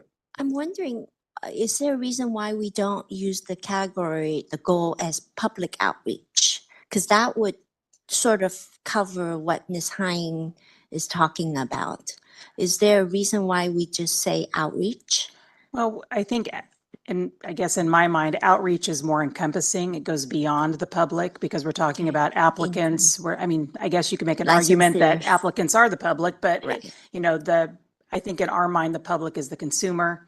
And so outreach seems to be a bit broader. We've kind of transitioned even our outreach report, our outreach plan. So it's more kind of encompassing. So it would be applicants, consumers, licensees, all of that. And for Ms. Hines' benefit, during our discussion in that month, whichever month it was, there were some discussion about being broader and not just, because there's a lot of assumption that is for CPA licensors that we do outreach to, and it's actually broader than that, the public as well.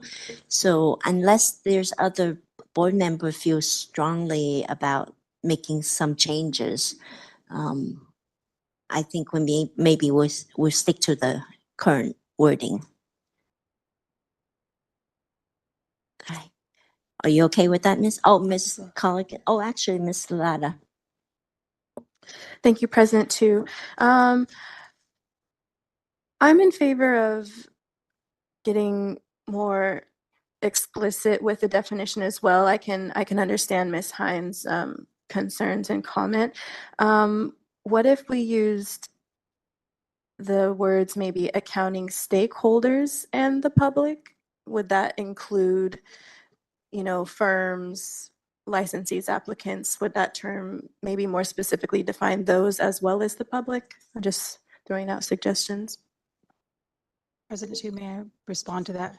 Would it be, Ms. Hines, if we added on and educate the public, I think to try to help that statement, but it sounds like that's maybe making it to, in your view, maybe more narrow focused on public. If that was removed and we kept what we had previously, just provide outreach to a wide audience, grow audience diversity, and increase consumer protection, and we didn't include the educate the public, would that in your mind maybe make it broader so that it's more inclusive, and we're not trying to be inclusive or, and specific at the same time? Would that help? It's the inclusion of and educate the public for me that made it feel like it's really just focused on the public. Okay. But then again, like I said, then when I started reading the objectives, I said, wait, this is including, internal and external stakeholders. And so it helps. It does help to me. Okay. And then you don't have to add extra words in the beginning to try to make sure that the message is being conveyed, that this is intended to have breadth, in terms of the audience that we're focusing on. Ms. Corrigan? Today, I don't know about the past 2 meetings ago, whatever it was, I'm kind of reading that and educate the public as an add-on. So removing is fine by me because in the points below it from 4.1 to 4.8, I guess, kind of covers it all and tells what encompasses, what the wide audience encompasses. So thank you. Yeah, one of the point was outreaching to the school, even middle school. So we can remove that wording. Any other comments from board member? Right now, we're looking at removing that 2 words. Okay, go ahead, Ms. Priest. Okay, we are going to move to page 10, which is laws and regulations. So there were no changes to the goal definition. The objectives added to this goal focus on changes to support the modernization of the CBA's licensure, mobility, and continuing education requirements, and monitoring national developments related to alternative practice structures and artificial intelligence in the accounting profession. Are there any comments regarding the objectives under the laws and regulations goal? I have a number of comments. Hey, Ms. Honey, we I'll just love. take by section. So in this section, I was, the use of the words legislative influence kind of caught my attention, because it makes it seem like the legislature acts independently of the CBA, and then the CBA has to be proactive in influencing the legislature, as opposed to the CBA really being the driver of the legislation and rules and regulations that are promulgated. So, legislative engagement or legislative, maybe instead of saying the CBA's position of legislative influence, saying the CBA's, collaboration with the legislature or engagement with the legislature or something like that. Because we're not influencing the legislature. We are the advisory, body to the legislature to help them to pass the legislation that protects the consumers.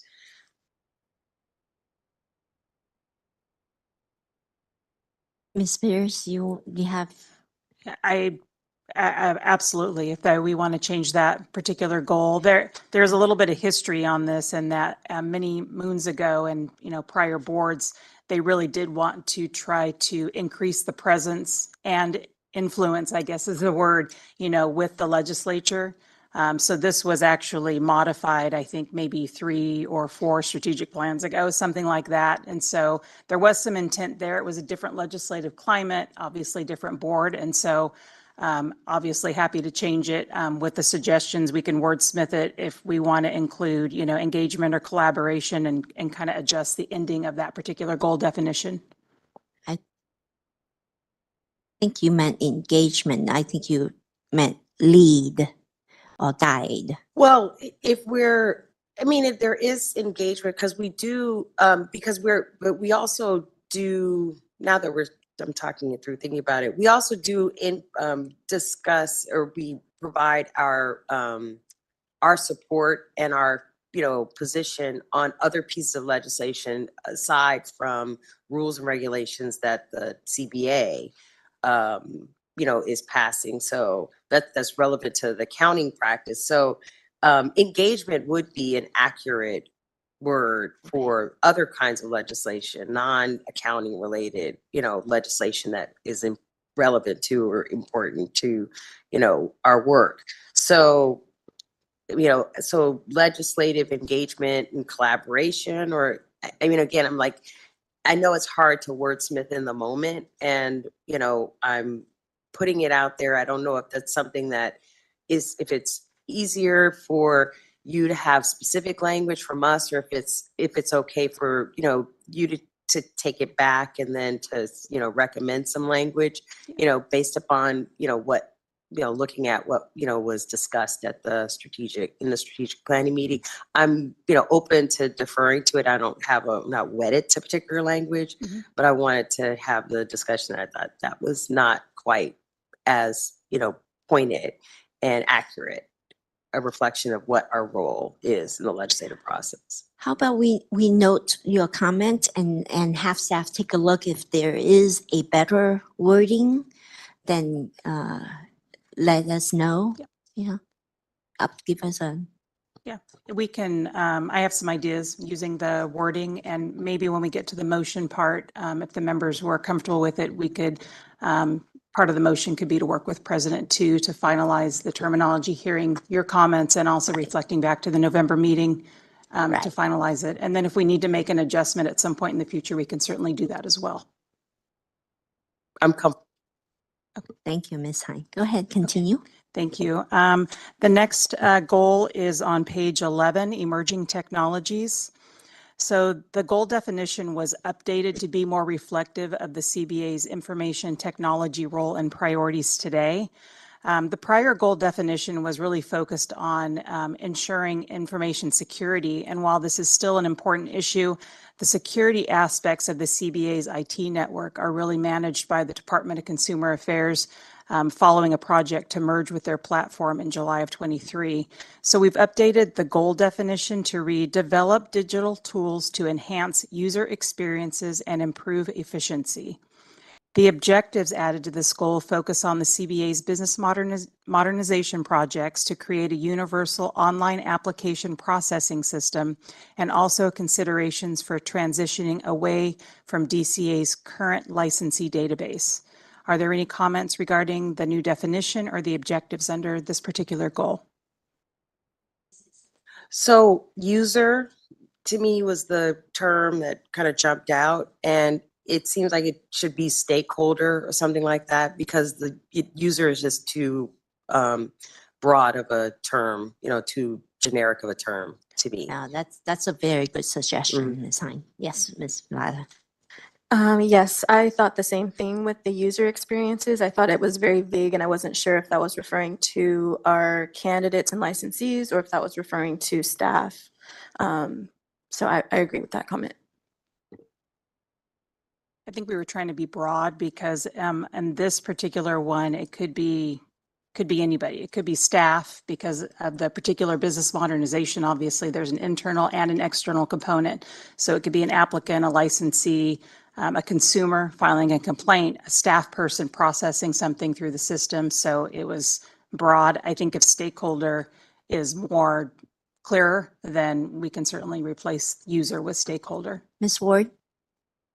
Not to rock the boat, but I do like the word user because to me, user friendly.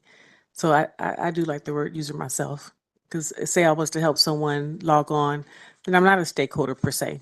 I am someone logging onto a website that's user friendly. I don't know. I like the word user. Ms. Corrigan? I tend to agree with the term user as well and what it can encompass, and that it's clear to someone trying to understand what it means. Thank you. Yes. Go ahead. I have a comment. I'll let Ms. Batchelor go first. Oh, all right. I also like the word user because if I were part of the public and I'm filing a complaint, then if I saw the word stakeholder, I might be confused as, well, am I a stakeholder or not? So I also like the word user. Mr. Vanzelli?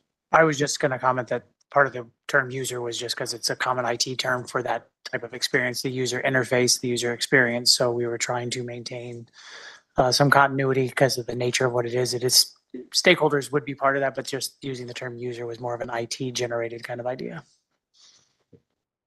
I like that explanation. So, yes, Ms. Hine. I appreciate the technical term and also the lay definition of it. But when you look at the objectives, I interpreted the objectives as focused on those folks who are engaging with the CBA. So particularly number one, who is paying for, paying their who's paying for their enforcement penalties, who's, reviewing the, who's using the database, who's doing data transfer and report generation. That would be staff or that would be licensees. Who is, the second one says licensee information to support business modernization initiatives. Well, I guess the licensee database would be accessible to the public. And then the third one, a cashiering process, that's for people who are paying, so that would be licensee and that would be the staff that's processing it. So, I mean, again, it's like if it's intended to have a specific audience, then I feel like because we're communicating to the world, like these are our strategic goals. Our goals are to make it easier for, the public and for stakeholders to use our technology. To me, that would be more descriptive and more accurate than just using a technical term like user or using a layperson, definition like everybody, who might interact with the system. That's just the rationale that I have behind it. But again, like not completely wedded, but I just thought we'd have the conversation about Ms. Lada? Thank you, President Chu. Considering the discussion on the table, I am comfortable proceeding with user experiences, but for objective 6.1, it seems to encompass public-facing systems and internal systems, like the Universal Online Application Processing System. I assume that's something our candidates and licensees would be using and staff is using, but the enforcement case management tool, it seemed more like an internal tool. So I would suggest maybe separating that objective from the public-facing systems and the internal systems, if that makes sense. It just seems to kind of jumble everything kind of together. And I think it would be a little more clear to separate those two objectives. Can certainly work on wordsmithing to separate it. I think the reason we have it included is because it's one software solution that encompasses all of those things. And the concept is to have a one-stop shop, I guess, if you will, where users, applicants, licensees, whoever it may be, applying for examination, licensure, license renewal, or a consumer, it's one software solution where they can go in and, access whatever particular component that they need. So we've kind of captured it in this one particular, because that's kind of how it's framed. But if there's a concern that it may be too complex and it would be better split up into an internal and an external user, but that was kind of the reasoning behind this. What do you think of that, Ms. Latta? Okay, thank you for the clarification. That makes sense. Maybe just improving the verbiage so that it's clear that all of those things are encompassed in the system. I know it says comprehensive at the top, but it just wasn't clear to me that all of those systems the solutions were included in one software solution. Yeah, you can take a look at it and see if there's any improvement. And Ms. Hine, thank you for your comment, but I'm hearing the room. Oh, Ms. Batchelor has some. I was wondering how would the feel of probably adding language to it and maybe encompassing user and or stakeholders? Would that seem to suffice? In my mind, okay, Ms. Rosenbaum. Yeah, I would just like to say, I think it's clear for user in this particular one because it is dealing with computer systems, and I think it is commonly understood what users mean. It's the person who is using the system, and I think it's appropriate to use it in this particular goal and objective. Yeah, and go ahead, Ms. Carrigan.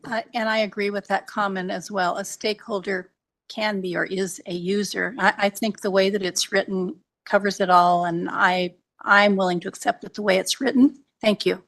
Thank you. I think I'm going to move on now with staff, and we appreciate the comment. And I think I'm reading the room. Majority of us would like to continue using user. So Ms. Pierce, you want to continue? May I just clarify, did the board want clarification on objective 6.1 on that following Ms. Latta's comment? Same as the previous one, you can take a look at, staff can take a look at it. If there's a possibility to clarify it and make it more clear, you and I can work on it. And would that be okay, Ms. Latta? So I'm comfortable with that. Thank you. Thank you. Okay, moving on to page 12, the goal of organizational effectiveness.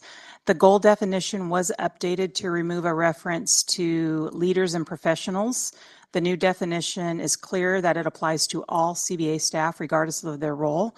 The new definition now reads, maintain an efficient and effective team. The objectives added to this goal focus on staff development and cross-training for upward mobility, promoting the CBA's internal office culture initiatives, and working to transition to electronic solutions and phase out the CBA's reliance on paper files. Are there any comments regarding the new definition or the objectives under the organizational effectiveness goal? I thought it was too succinct. It's kind of, it's very, to me, broad in general. And so, and now, hearing the explanation about what it changed from, I might recommend changing it or consider like looking back at some of the comments and considering changing it to develop strategies or processes to, to maintain an efficient and effective team or something like that. It's very brief to me. It doesn't have a stated goal. I mean, sure, you want to maintain an efficient, effective team. Why? How? What are you going to do to change it? Like, it doesn't, to me, describe what actionable steps are going to be taken to try to achieve that goal. I mean, the objectives identify it, but the definition to me should have some, indication of what that, summarization, it should summarize to some extent what that actionable steps that are going to be taken. And that's similar to what is happening in the other goals. It's how the other goals are defined as well. It's a comment. Thank you for that comment. All right, moving on.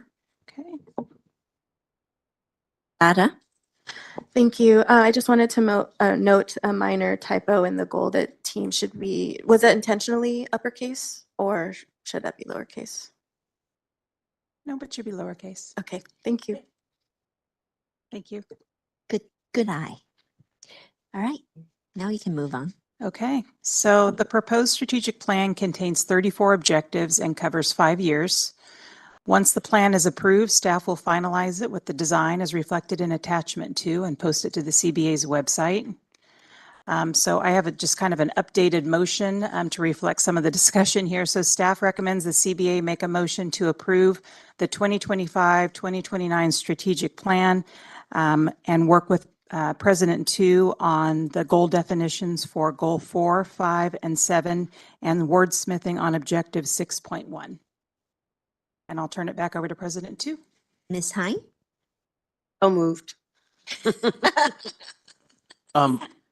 Point of order, Michael Connotes, legal counsel. I think if the board proceeds in this matter, you will still need to bring it back because you're going to be changing the text of the strategic plan. And it's a little more of a change than sort of doing some wordsmithing on another document, since the strategic plan is a creature of statute and is a requirement. So I'd recommend either working out the language now or bringing it back at the next meeting for approval. Okay, I think we can do that, right? Yeah. Yeah. All right. Oh, would you like to pull your motion back until we have further discussion? Do we have a motion? Because there wasn't a second. Is there a second? First of all? There's the motion on the floor, so I just want to make sure we clear The what that is. And if the board is supporting, again, this is a recommendation to bring it back. The board has historically taken motions of a similar vein and directed with the president to make the edits. But as Mr. Connotes has noted, maybe because of the nature of the document, the board may want to consider, but I think that's something the board can consider and direct staff accordingly. Yeah, Just procedurally, was there a second? Not yet. I'm asking for a second right now. Okay, so if there's no second, then the motion's now off the floor and we're discussing. Is there a second? No, okay, yeah. Got it.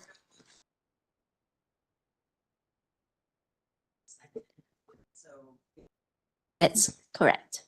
We all agree to that. So there's no motion. Should we now then continue to do some more discussion, or is there another motion on the floor? Ms. Thompson? I am of the opinion that maybe staff can take this back and present it again at our next meeting for finalization. I don't know if we're going to all agree on sort of the word changes today in this meeting. Ms. Lata? I was just gonna ask, since we've had 2 one-day meetings in a row, just does that fit in with staff scheduling and our timing for the remaining meetings to fit that in? I just want to make sure. Let's hope that because we had a lot of discussion this time, that once we do make some changes, potential changes, then at the next meeting, it will be a lot shorter discussion. And the item should be much quicker. We wouldn't do all the reporting that Ms. Pierce did and just talk about the changes. Is that fair to everybody? Sounds good? Staff have direction now, so we'll bring this item back when we make some changes, potential changes, I should say. And Mr. Go, are you satisfied with that? Of course. Good. And my apologies, I'm sure I staff will aim get to this please. in today, but I think a strategic plan. No. I mean, the other thing to realize is at the workshop for this, it was a substantially long workshop and there were facilitators and there was a lot of wordsmithing that happened there. So I think the expectation was to approve it today, but again, I think if you're going to be changing the language in any substantive way, then you need to bring it back. And it's not like we have to do it this month. So we'll go with what the plan is for now, and we'll come back to May meeting and put this on the agenda. All right, any other comment from the public now from Sacramento? Seeing none, we still don't have anybody from WebEx, correct, moderator? That is correct. Okay, I'm gonna wait until you tell me otherwise. All right, item is done for now. We're moving on to item 2I, discussion and possible action for the American Institution of CPAs and NASPA's exposure draft on proposed revision on the Uniform Accountancy Act regarding licensure and mobility. Mr. Francine. Thank you, President Tu. So the purpose of this agenda item is to provide the CBA an opportunity to consider a response to the recently released AICPA and NASBA jointly issued exposure draft on proposed Uniform Accountancy Act changes. The exposure draft, which was a link in the item, summarizes the proposed changes and includes a strike to an underlined version of the current UAA incorporating these proposed changes. The exposure draft replaces the 2 prior drafts issued in September 2024 to propose revisions to initial licensure requirements and mobility, including the original competency-based experience model. The AICPA and NASBA received extensive comments on those 2 exposure drafts and addressed many of the concerns, took those comments and addressed many of the concerns in the new vision. The most notable change is obviously the removal of the competency-based experience.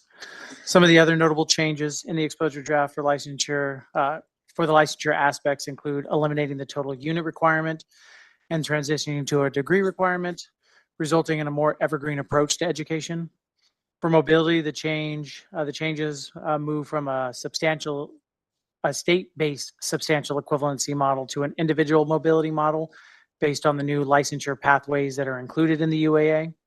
The item our team put together provides members a comparison of the proposed UAA changes to the CBA-sponsored AB 1175. So I recommend the board consider issuing the attached comment letter expressing an appreciation to the AICPA and NASBA for listening to stakeholders regarding the prior exposure drafts, as well as informing them of our current bill, AB 1175. If the CBA wishes to make changes to the comment letter, I recommend authority be delegated to the CBA president to approve the comment letter for submission. With that, I will turn it back over to President Tu, and I'll do my best to answer members' questions. Do any board member have any question or comments? Seeing, yes, Ms. Salata. I move to approve the comment letter in attachment 1. Hargan, I second that motion. Thank you. any further discussion? Any comment from the public in Sacramento? Seeing none, Ms. Reed, could you take a roll? Evangeline Ward, Yes. Yen Tu, Yes. Teresa Thompson, Yes. Joe Rosenbaum, Yes. Bruce Rafel, Yes. Tony Lynn, Yes. Christian Lauda, Yes. Carrie Ann Farrell Hines. Yes. Nancy Dong, Yes. Nancy Corrigan, Yes. Patricia Batchelor, Yes. and Doug Aguilera. Yes. The motion carries. Thank you, Ms. Reed. All right, that was good item. And the next one, of course, is the Department of Consumer Affairs Director's report on department activity. Ms. Mambe. Good morning, everyone. Good morning. My name is Leslie Barmby with the California Department of Consumer Affairs. Thank you for the opportunity to meet with you today. On January 29th, 2025, Governor Newsom released Executive Order N1525, providing quick recovery relief for local businesses by defining renewal fees and waiving their fees for DCA licensees in the Los Angeles wildfire areas. Specific DCA provisions include DCA licensees whose licenses expire between January 1st and July 1st, 2025 will be granted a one-year extension to pay their renewal fees if their business or residence address is in certain zip codes impacted by the fires. Licensees will still need to renew their licenses, but their fees will be postponed for 1 year. In addition, duplicate or replacement licenses or wall certificates will be provided free of charge until January 7th, 2026. And delinquency fees are suspended until July 1st, 2025 for those in the impacted areas. DCA met with board and bureau leadership on January 29th to discuss the executive order and its implementation. DCA provided messaging to the boards and bureaus for dissemination to the impacted licensees, as well as consistent messaging for use on all board and bureau websites. Boards and bureaus have shared the executive order and fee deferral opportunity with their stakeholders. We sincerely appreciate the quick and personal outreach by the boards and bureaus to the impacted licensees. Each DCA board and bureau website was updated with information for individuals impacted by the fires. DCA's Office of Information Services, DCA's IT team, also developed a landing pages for all online databases, so those going through the renewal process will receive information regarding the fee deferral when they go to renew their license online. DCA has also dedicated Disaster Help Center website accessible at www.dca.ca.gov that includes information on the executive order, FAQs, and other important resources that may be helpful to licensees and survivors as they navigate the rebuilding process. Additionally, DCA has a toll-free phone number, 1-800-799-8314, and email cafires@dca.ca.gov, available for fire survivors needing assistance. We are grateful to the governor for this opportunity to assist our licensees in their time of unprecedented need. A special thank you to the DCA board and bureau leadership for their continued partnership and commitment to help survivors. Finally, I wanted to provide an update regarding DCA's board and bureau relations team. Melissa Gear was appointed by the governor as Deputy Director of Legislative and Governmental Affairs at the Department of Healthcare Access and Information on February 14th. She's been with DCA since September 2022. Her last day with DCA was February 28th. We appreciate Melissa's dedication to the department and wish her well in her new role. Ongoing, should you have any questions or need assistance, please continue to contact DCA at membersrelations@dca.ca.gov. On behalf of the director, I would like to thank the board and staff for their continued hard work and thank you for your dedicated service on behalf of California consumers. I appreciate your time this morning and welcome any questions. Thank you, Ms. Bonby. Correct. Any question for Ms. Bonby? Seeing none, thank you again for your presentation. Oh, I'm sorry, I forgot about public comment. Is there any public comment from the audience in Sacramento? Seeing none, now the item is finished. Moving on to the next item on the agenda, which is item number 3, report from our Vice President, Ms. Lottie. Thank you, President Tu. Okay, so we have agenda item 3A, appointments and reappointments to the Enforcement Advisory Committee. This item is to recommend the reappointment of Jennifer E. Benjamin, CPA, to the Enforcement Advisory Committee.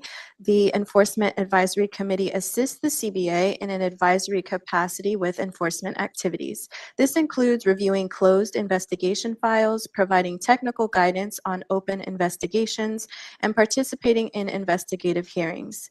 I conferred with the CBA Executive Officer to verify that Ms. Benjamin has met the appropriate requirements for license renewal and has demonstrated the skills and knowledge to continue to serve as a member on the Enforcement Advisory Committee. I would like to make a motion to reappoint Jennifer E. Benjamin, CPA, to the Enforcement Advisory Committee through March 31st, 2027. I will turn it back to President Tu to get a second. See a second, Ms. Thompson. Second her reappointment. All right. Any discussion? In Sacramento, any public comment? Seeing none, Ms. Reed, would you like to take a roll on the vote? Doug Aguilera, Yes. Patricia Batchelor, Yes. Nancy Corrigan, Yes. Nancy Dong, Yes. Carrie Ann Farrell Hines, Christian Lotta, Yes. Tony Lynn, Yes. Bruce Rayfel, Yes. Joe Rosenbaum, Yes. Teresa Thompson, Yes. Yen Tu, Yes. and Evangeline Ward. Yes. The motion carries. Ms. Tu, can I continue? Please continue. Okay, so we have no appointments or reappointments to the Peer Review Oversight Committee today, so item 3B is complete. So we'll move on to item 3C, appointments and reappointments to the Qualifications Committee. This item is to recommend the reappointment of Anthony Gonzalez II, CPA, to the Qualifications Committee. The Qualifications Committee assists the CBA in its licensure activities by reviewing the experience of applicants for licensure and making recommendations to the CBA. This includes conducting work paper reviews with the applicant or the employer present to verify that the responses provided are reflective of the requisite experience for licensure.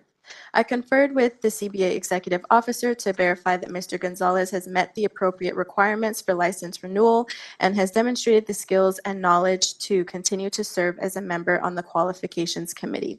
I would like to make a motion to reappoint Anthony Gonzalez II, CPA, to the Qualifications Committee through March 31st, 2027.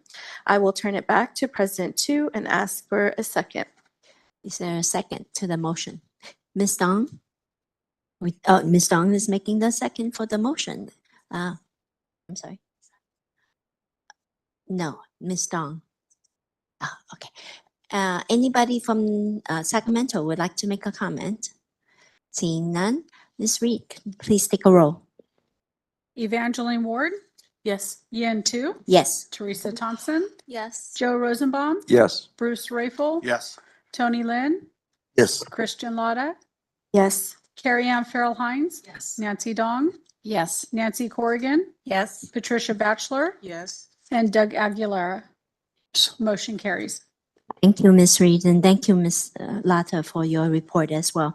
For item number 4, I would like to move that to after lunch. So we're going to move on to item number 5, report from the Executive Officer. Item 5A is the Administration Activity Report. Ms. Abeda will be reporting out.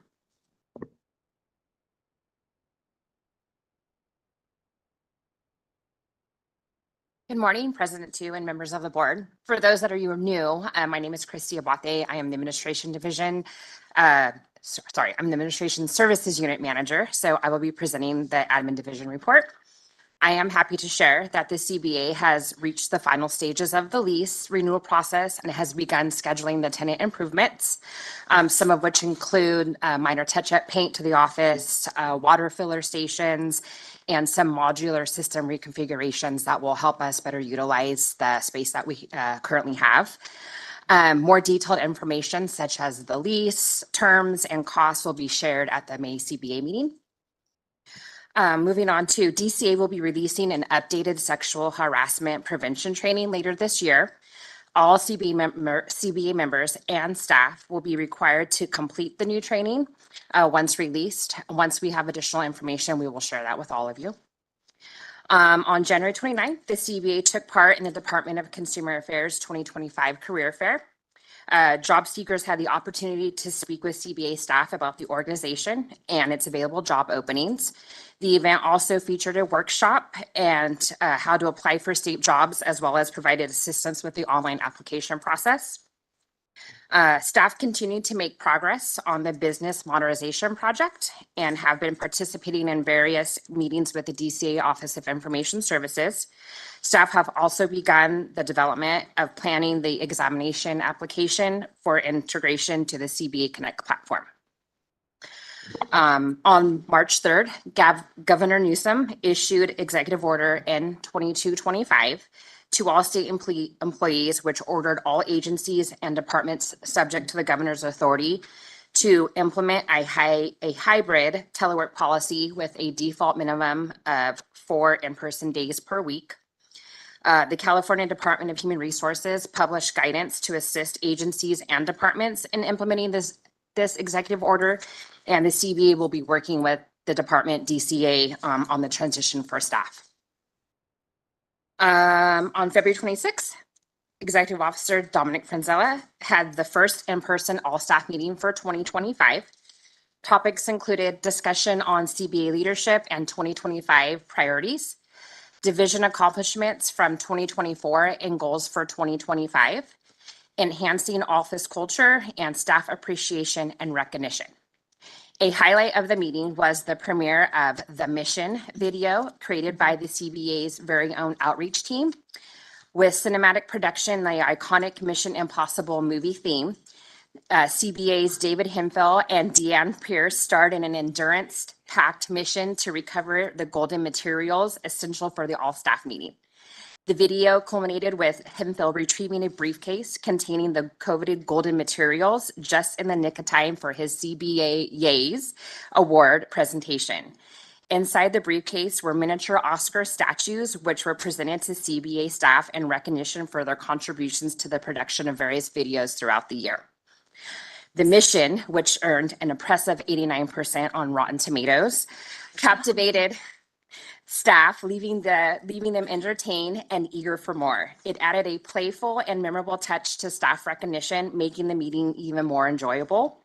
It is clear that this kind of innovative recognition is a hit, and we can't wait to see what the outreach team comes up with next at the next all-staff meeting. That concludes my presentation on this agenda item. I'll turn it back over to President Tu, but I'm happy to answer any questions you may have. Thank you for that report. I love that you guys are having some fun. That is fantastic. I want to see the statue, by the way. Yeah, lunchtime. Bring back. We would like to see that. Any comment or question from the board? Yes, Ms. Latta. Thank you, President Tu. I was just curious what some of the staff feedback were. Did you guys get any direct feedback? It says it was a hit, but I was just curious to hear some of the feedback. Did you receive any direct feedback? Yeah, some of the managers said that their staff really appreciated it, that they thought it was fun. When we were at the actual staff meeting, just the reaction on staff's face, not just with the Mission movie, which was clearly the highlight. But no, I'm not saying that because I was in it, but just each division did an update, and each division really pulled in their staff and in the different presentations, and each division had a completely different presentation. It was really cool. But just seeing the expressions on staff face, the interaction of staff during an all-staff meeting, it was really cool. And then afterwards, several staff came up to me, and I'm sure probably some of the other management team, and really said, hey, that was a great meeting. And so I feel like we did get a good response back from staff. Yes. Thank you. Yes. Yeah, that's great to hear. I know we noted priorities in improving our staff culture, and it sounds like that's underway and things are being well received. So I appreciate all the effort with leadership and being so creative and making it fun for staff. I'm sure they appreciate that. And then I just had one comment on, I believe it's page 3 of the report regarding the vacancy rate of 14%. I was just curious in regards to other boards, is that kind of on par with the vacancies across the board? Or I just was trying to gauge like where we are in terms of kind of the general climate of the vacancy rates. So we don't, we haven't actively went out and looked at that. So, I mean, we certainly can do that. The vacancy information for other boards isn't usually shared, during various budget meetings or anything. Each board has their own, obstacles on hiring. It's all based on classifications, if there's a hard to recruit position. So we can certainly poke around a little bit, but it's kind of not apples to apples, probably be more apples to oranges, if you will. Well, historically speaking, is this at a low point or a very high point of vacancies? I'm sorry. For us, For the CBA. board, I would say that we typically average around a 7 to 10% vacancy rate. That's just kind of on my brain. We could go back and do a little bit more. Christy would probably know a little bit more, but I would say 7 to 10% is kind of the average vacancy rate going on. We do have a hard to recruit classification, so that adds to the vacancy rate position as well. Concur. Oh, nice. And I see some prop you have. Yes, so these were the certificates that the staff received, and then these were the little Oscars. I'm hoping that they all display in their office proudly, right? You do? Excellent. I'm glad to hear that. Best actress. Oh. I hope that I'm nominated for the next award show.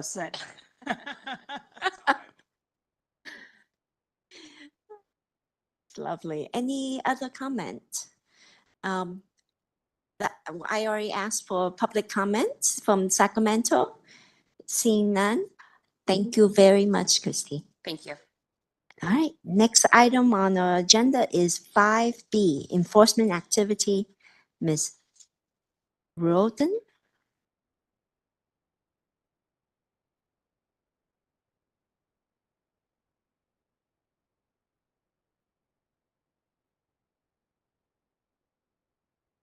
Good morning, President Tu and members. My name is Corey Rudin. I'm the Deputy Enforcement Chief of the Enforcement Division. The activity report before members today is for the first 7 months of the fiscal year 2024-25. Starting with complaints received, the CBA has received over 3,000 complaints in the first 7 months of the fiscal year. The graph on page 1 provides a comparison of the total complaints received as of the same reporting period for the prior 2 fiscal years. On page 2, we have included information on the top 3 complaint types, with complaints regarding unlicensed activity being the most common. Moving on to investigations and investigations pending on page 3. At the end of the first 7 months of the fiscal year, staff closed nearly 4,000 cases, with 98% closed within 1 year. The average days to close was 94 days. Enforcement had 864 cases in its pending investigations inventory, with 1 case pending over 24 months, which is still being actively investigated. Discipline-related information can be found on page 4 of the report. Looking first at AG referrals, the CBA referred 23 matters to the AG and filed 22 pleadings. The CBA has 31 matters pending at the AG's office. And lastly, the CBA has taken action on 18 final disciplinary orders. Moving on to citations on page 5, the CBA issued 1,247 citations. 94% of the citations were issued due to failing to comply with the 20 and 12 continuing education requirement. The CBA has received 91 citation and fine appeals. We have withdrawn or modified 56 citations based on those appeals, with most cases, in most cases, the licensee either provided new mitigating evidence or complied with the issue that resulted in the issuance of the citation. Page 6 contains information regarding unlicensed activity. The CBA has received just over 1,400 complaints regarding unlicensed activity. We closed over 1,600 investigations for the first 7 months of the fiscal year. Final area of the report I'd like to highlight is on page 7 and is related to probation monitoring. As of January 31st, we had 54 licensees on probation, with 4 new probationers since the last report. We identified 14 probation violations, with the majority being failure to submit written quarterly reports. At this time, I'd like to turn the discussion of this item over to President Tu and would be happy to answer any questions members may have. Thank you for the presentation. Anybody have a question or comment? Seeing none, is there any public comment from Sacramento? Seeing none, well, you did a great report. Nobody. Madam Board President? Yes. Oh. Mr. Moderator. We have a new person online. Okay. I will ask you to open up WebEx for any comment from WebEx. We are open for public comment via WebEx. If you'd like to make a comment, please raise a hand by tapping that hand button at the bottom of the screen. Dial-in users dial *3 to raise your hand, and we will call on people in the order we have requests. We're going to wait just a few seconds to see if we have a request for public comment.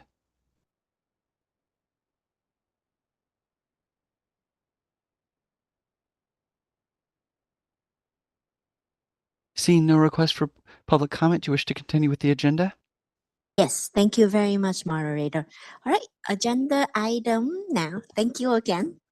Agenda item number 5C, licensing activity report. Ms. Garcia.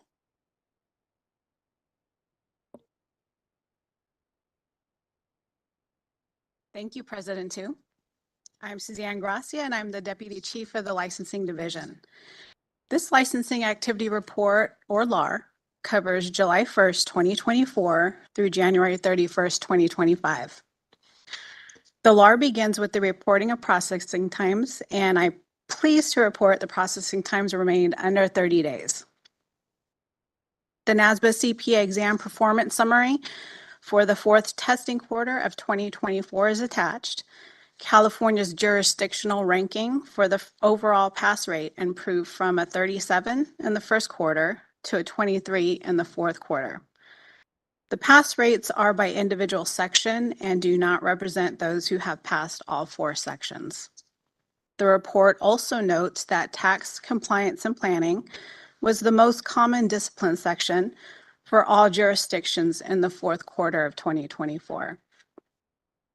On page 3, lists the inquiries received in the licensing division. I'm pleased to announce that the CBA obtained telephone data in January 2025.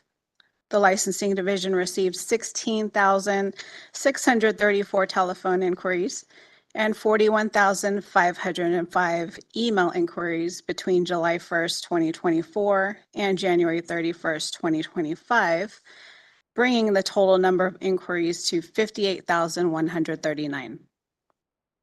On to pages 4 and 5.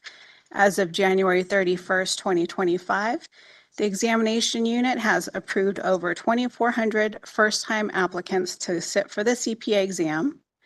The initial licensing unit has approved 2,243 applications for new CPA and firm licenses.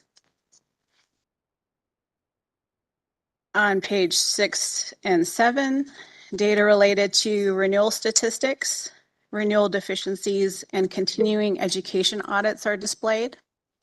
As of January 31st, 2025, over 27,000 renewal applications were processed.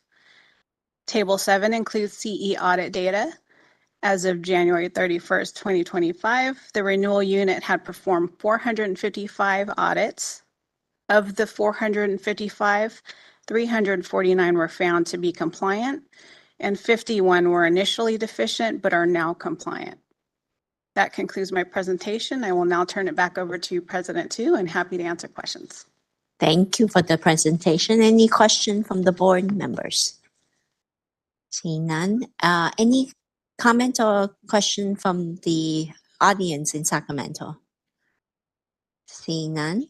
And I believe there's no public members. No public via WebEx.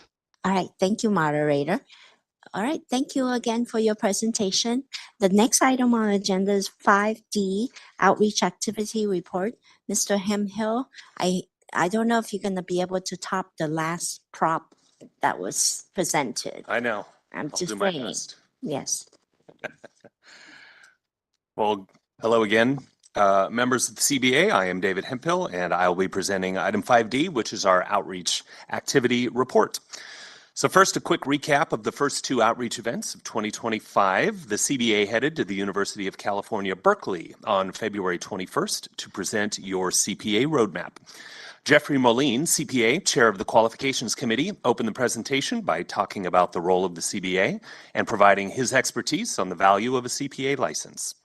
Then I walked the students through the uniform CPA examination and CPA licensure requirements and let them know about the requirement changes pending with Assembly Bill 1175, which was kind of exciting, was actually introduced the day of the event. Students were extremely engaged and may have actually set the record for most questions at an outreach event. They had a lot of questions, which was great. They were particularly interested in the timeline for the licensure requirement changes, asking a lot of specific questions on that topic.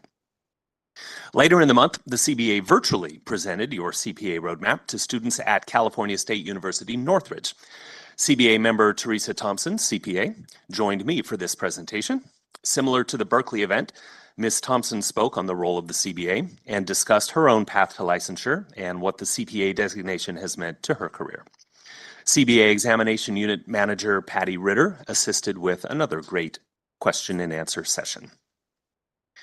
CBA Executive Officer Dominic Franzella spoke at Cal CPA's Legislative Summit in early February. He focused on the legislative proposals and gave an update on the CBA's 2025 priorities. Our outreach calendar is continuing to fill up for the year. The CBA will be participating in California State University San Bernardino's Beta Alpha Psi's Spring Banquet on May 8th. This will mark the 5th year that the CBA has partnered with San Bernardino. Member Nancy Corrigan, CPA, will be giving some of our presentation at that event, as she has done the last few years. We thank her for that. We are in the process of organizing additional events for the year, including finalizing the location for the September CBA meeting, which will again take place on a college campus. Moving on to multimedia content, 2 new episodes of the Accounting for California podcast were released since our January meeting. The first features our very own CBA President, Yen Tu. Woo-hoo. She spoke about her dedication, to volunteering and the CBA priorities for the year. We also discussed her love of travel. So if you want to find out her favorite travel destination, you gotta listen. See, that's what they call a tease. All right. The second episode features another conversation between our executive officer, Dominic Franzella, and Cal CPA's president and CEO, Denise Fremming, CPA. The podcast updates the progress of AB 1175 as it moves through the legislative process and breaks down exactly what the bill does and then how the CBA will eventually use regulations to fill the box or add in more specific details. The timeline when all of this may take effect, should the bill become law, is also discussed.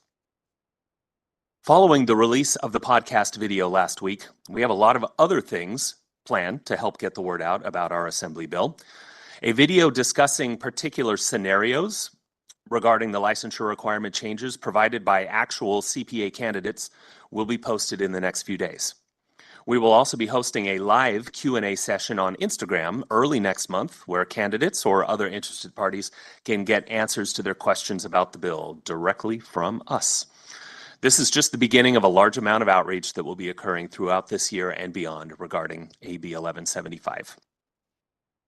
2 weeks ago, the CBA celebrated Consumer Protection Week, as I'm sure you all did too. Staff produced a series of videos and shared a different one each day on our social media platforms. They covered topics like details on the complaint and enforcement process, and also spotlighted our newly redesigned consumer assistance booklet. The social media series was extremely successful, generating almost 4,000 video views across all platforms and reinforced our dedication to consumer protection all year long. Update issue 104 will be published later this month. This edition will be the second produced fully in-house by our outreach team and is currently undergoing final edits. It includes an interview with CBA members Patricia Batchelor, CPA, and Teresa Thompson, CPA, discussing what it's like working at a large firm, in Ms. Thompson's case, versus a small firm, as Ms. Batchelor does. Other articles include avoiding application abandonment, staying balanced during busy seasons, which we are definitely in one now for all the CPAs, and of course, the latest about AB 1175, all featured in that issue. Staff has also been sharing reminders that the CPA exam credit extensions that were enacted by the CBA in late 2023 will be expiring on June 30th, 2025. In addition to an article in this issue of Update, we have posted about it on social media and will be sending a listserv email to those affected. Lastly, let's peek at our social media growth. In just the first 2 months of this year, we've gained 623 followers across all of our social media platforms. LinkedIn continues to be our fastest growing platform, and we hope to continue the positive traction we've created with campaigns like our Consumer Protection Week video series and keep it going with much more messaging that has already begun about the Assembly Bill 1175. Something that was occurring right around our meeting in January, the CBA was actively involved in providing and amplifying Los Angeles wildfire-related information from other state agencies beginning in middle to late January. I wanted to make sure you knew that we did create a dedicated webpage that featured details about the CBA assistance we're providing for those affected by the fires. We also produced our own video alerting licensees to the available CBA resources, including the renewal fee postponement that was authorized by Governor Newsom. That concludes my presentation on this agenda item. I'll turn it back over to President Tu, and I'm happy to answer any questions. Thank you. Thank you, Mr. Hemphill. Do we have any board member with question for him? Don't make it easy for him. But you know, I had butterfly. I did the first podcast. He makes it so easy. You know, he's a professional. So You were excellent, President Tu. Thank you. I couldn't believe it was the first podcast you'd ever done. Ever in my life. Wow. And I don't think I'm going to do it another one. Oh, just come on. unless you're there. You were great. Unless you're there. All right. Anybody else has any questions or comments? Oh, they're letting you off easy. Miss Lata. Thank you, President Tu. Mr. Hemphill, I was just curious, the spring banquet at Cal State San Bernardino, what exactly will CBA be doing there? We'll be giving largely a similar presentation. Ms. Corrigan has graciously done it now. This is at least your third year in a row that you've been doing it. So she'll kind of open discussing the CBA's role. They definitely have asked to have a discussion about the pending licensure changes. So that's definitely going to be part of it. I'll be giving kind of a shortened version of the requirements for exam and licensure. We are also going to have a couple of our licensing staff on hand to do transcript reviews. So that is a popular feature that we do there. I know they have a NASBA representative as well that's going to be speaking as well. So that's, in a nutshell, what'll be happening. Yeah, and I wanted to mention, and I encourage all the board members to repost a lot of the LinkedIn posts that CBA go out to, because I think that helps a lot. Thank you for that. Yes, we appreciate any interaction and sharing you're willing to do. All right. Do we have any comment from Sacramento location? Seeing none, thank you, Mr. Hemphill, for your report. And yeah. All right. We are now on item number 6, report on the enforcement Advisory Committee, Qualification Committee, and the Peer Review Oversight Committee. Item 6A, we have no report because they have not met yet. So item 6B, we have the Peer Review Oversight Committee. Mr. Hianosa is here to report out. Oh, actually, he is on WebEx. Good morning, President Tu, members of the board. I am Fausto Hinojosa, Chair of the CBA's Peer Review Oversight Committee. I was appointed to the PROC in 2021 and served as the Vice Chair in 2023 and 2024. I previously served as a member and chair of the CBA's Qualifications Committee.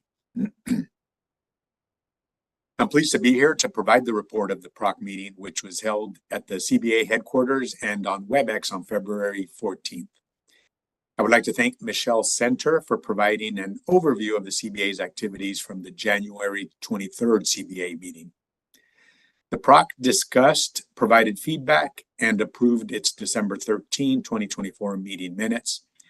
PROC members attended 3 report acceptance body meetings since our last PROC meeting. PROC members reported that the report acceptance body meetings all met expectations. PROC members reviewed 2 out-of-state administering entities, the Tennessee Society of CPAs and Virginia Society of CPAs. It was determined that they complied with the administrative procedures and standards in all material respects as established by the CBA.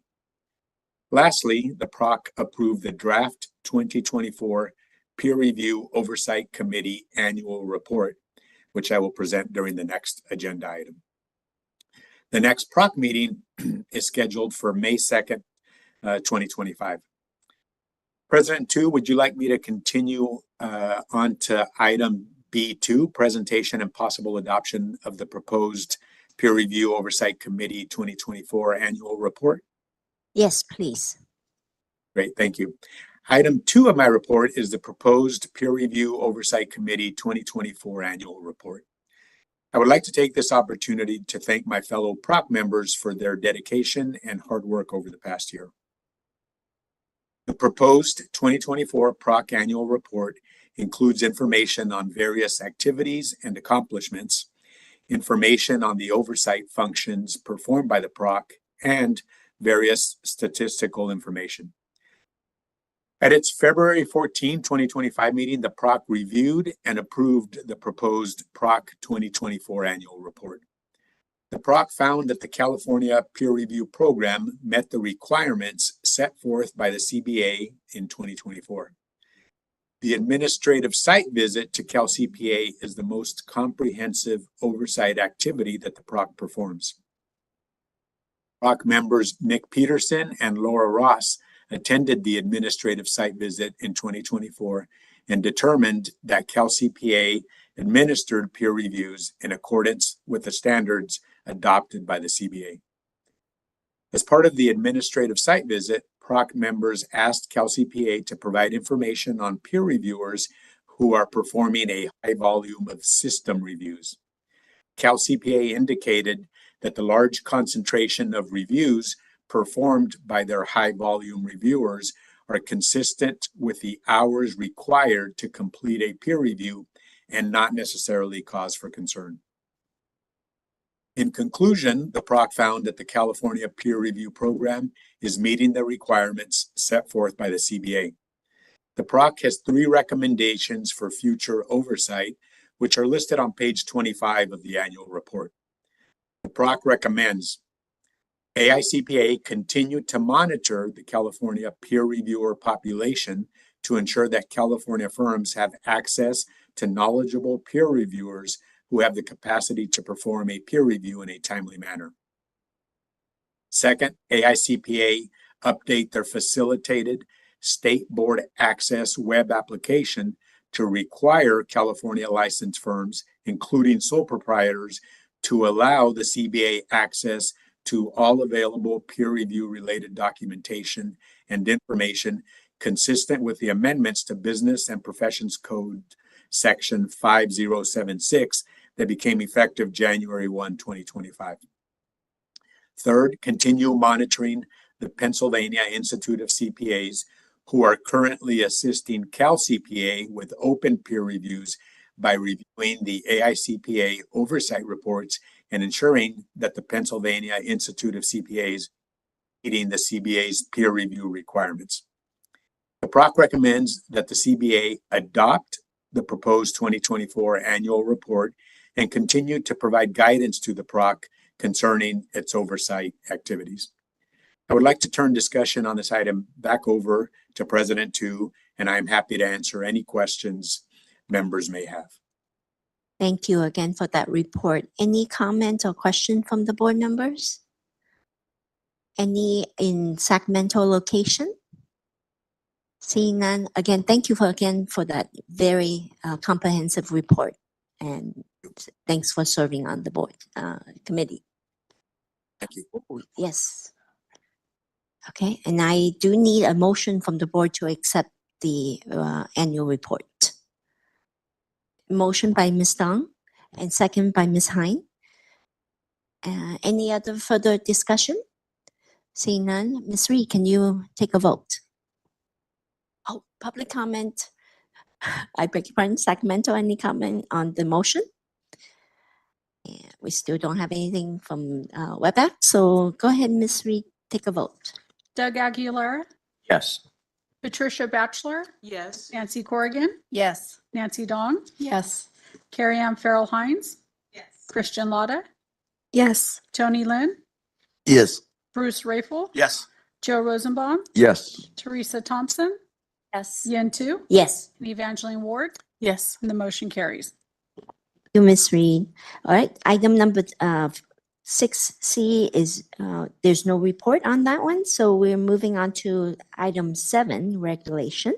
7A is discussion and possible action to consider comments and amend California Code of Regulations, Title 16, Section 41, Firm Responsibilities, and Section 50.1, attest client notification regarding composition of firm ownership.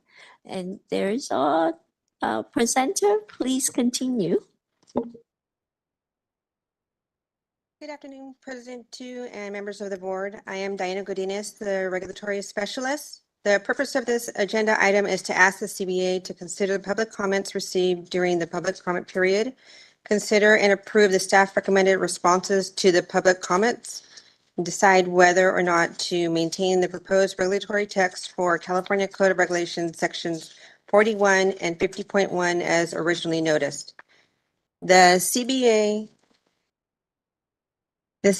approved and proposed changes to sections 41 and 50.1 after issues were identified regarding accounting firms providing attest services when the firm's ownership is comprised solely of CPAs who have completed only the general accounting experience.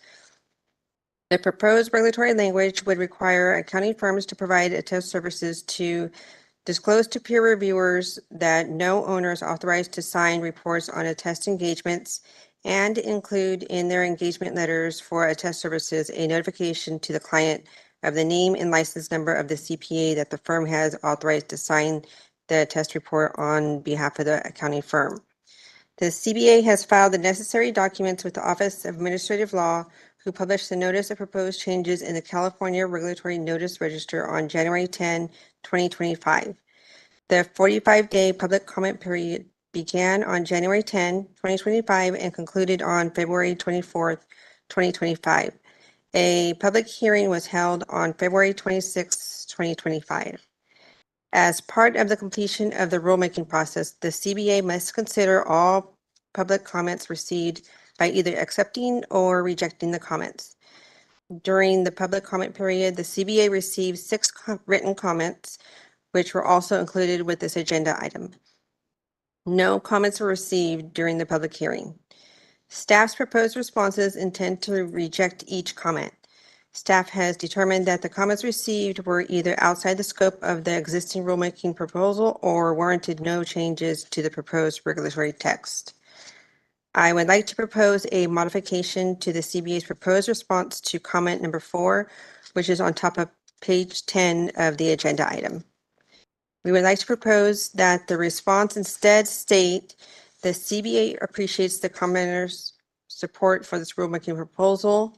The CBA rejects the commenter's suggestion as it is unrelated to the scope of this regulatory proposal. The original response was unclear, and the proposed change is more direct in reflecting that the comment is unrelated to the changes in sections 41 and 50.1. The written comments and the staff recommended responses including the revised one I just mentioned, will be included in the final statement of reasons.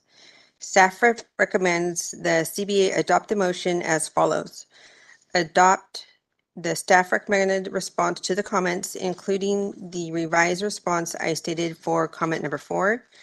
Maintain the proposed regulatory text for California Code of Regulations Title 16, Sections 41 and 50.1 as originally noticed with no changes. And direct staff to take all steps necessary to complete the rulemaking proposal, including any necessary approvals from other state agencies, and authorize the executive officer to make any technical and non-substantive changes to the proposed regulations as necessary. That concludes my presentation. I will now turn the discussion back to President Chu for a possible motion, and I'm happy to answer any questions. Thanks, Ms. Godinez. And, I'm very happy to accept a motion to staff's recommendation. You don't have to word everything. Any question or motion from the board members on this item? Mr. Rosenbaum? I'd like to make a motion to adopt the recommendation as listed by the presenter. I appreciate that. Thank you. And second by Ms. Batchelor. Second. Any further discussion or questions? Seeing none. In Sacramento, anybody in our audience? Seeing none. Ms. Reed, please take a vote. Evangeline Ward, Yes. Yen Tu, Yes. Teresa Thompson, Yes. Joe Rosenbaum, Bruce Rafel. Yes. Tony Lynn, Christian Lotta, Yes. Carrie Ann Farrell Hines. Yes. Nancy Dong, Yes. Nancy Corrigan, Yes. Patricia Batchelor, Yes. and Doug Aguilera. Yes. The motion carries. Thank you, Ms. Reed. I know it's already past 12 and we have one more item and we'll go to lunch after that because we have a time certain for next one. Thank you, Ms. Godinez.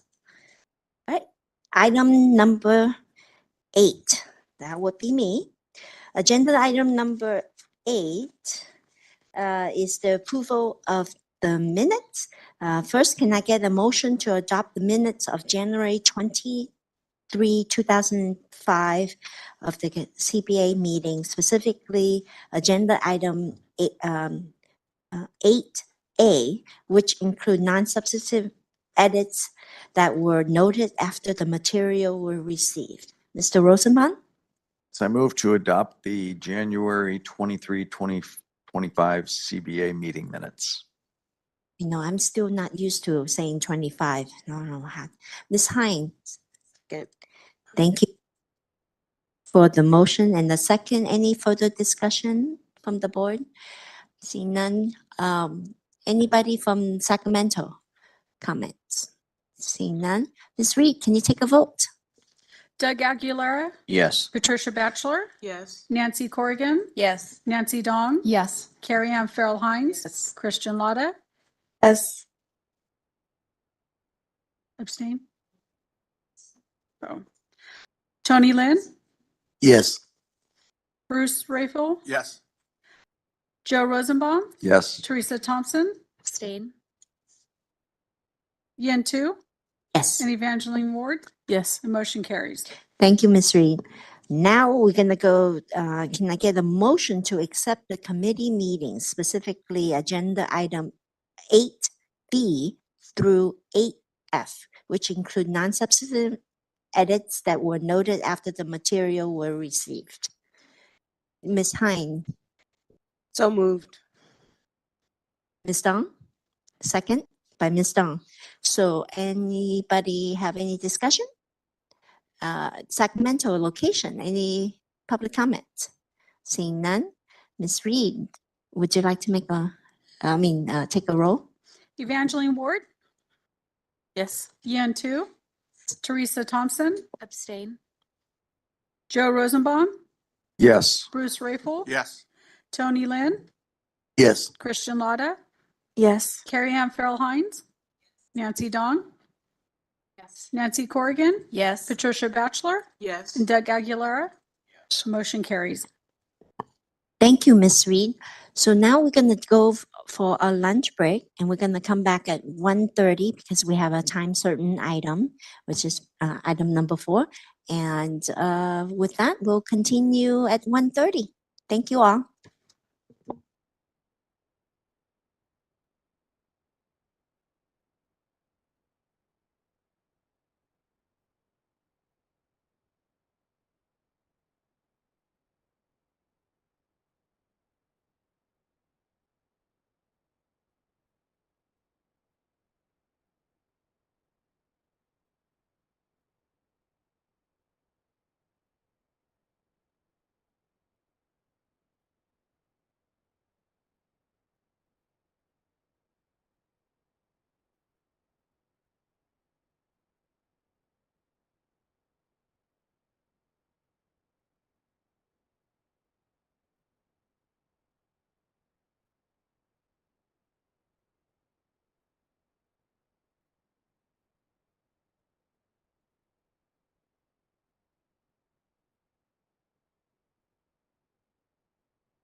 Hi, Matt. This is David. Are you there? Hi, David. Can you hear me? Yes, indeed. All right. So we're testing a presentation. Keep going, you're doing good. Yeah. You don't have a computer. They're too cheap to give you one? I'll speak to somebody. She's got it all up here. You're smarter than this guy. Yeah, You don't need a yeah. computer. I'm like, you know what? I have so many papers in front of me. That's enough. Yeah, that's all you need. Yeah, exactly. All right, Matt. I'm assuming that this is the presentation that that you're giving. I Yes, don't. David. All right. So up by my name is a little red square with an arrow in it. And you can drag and drop that to your own name.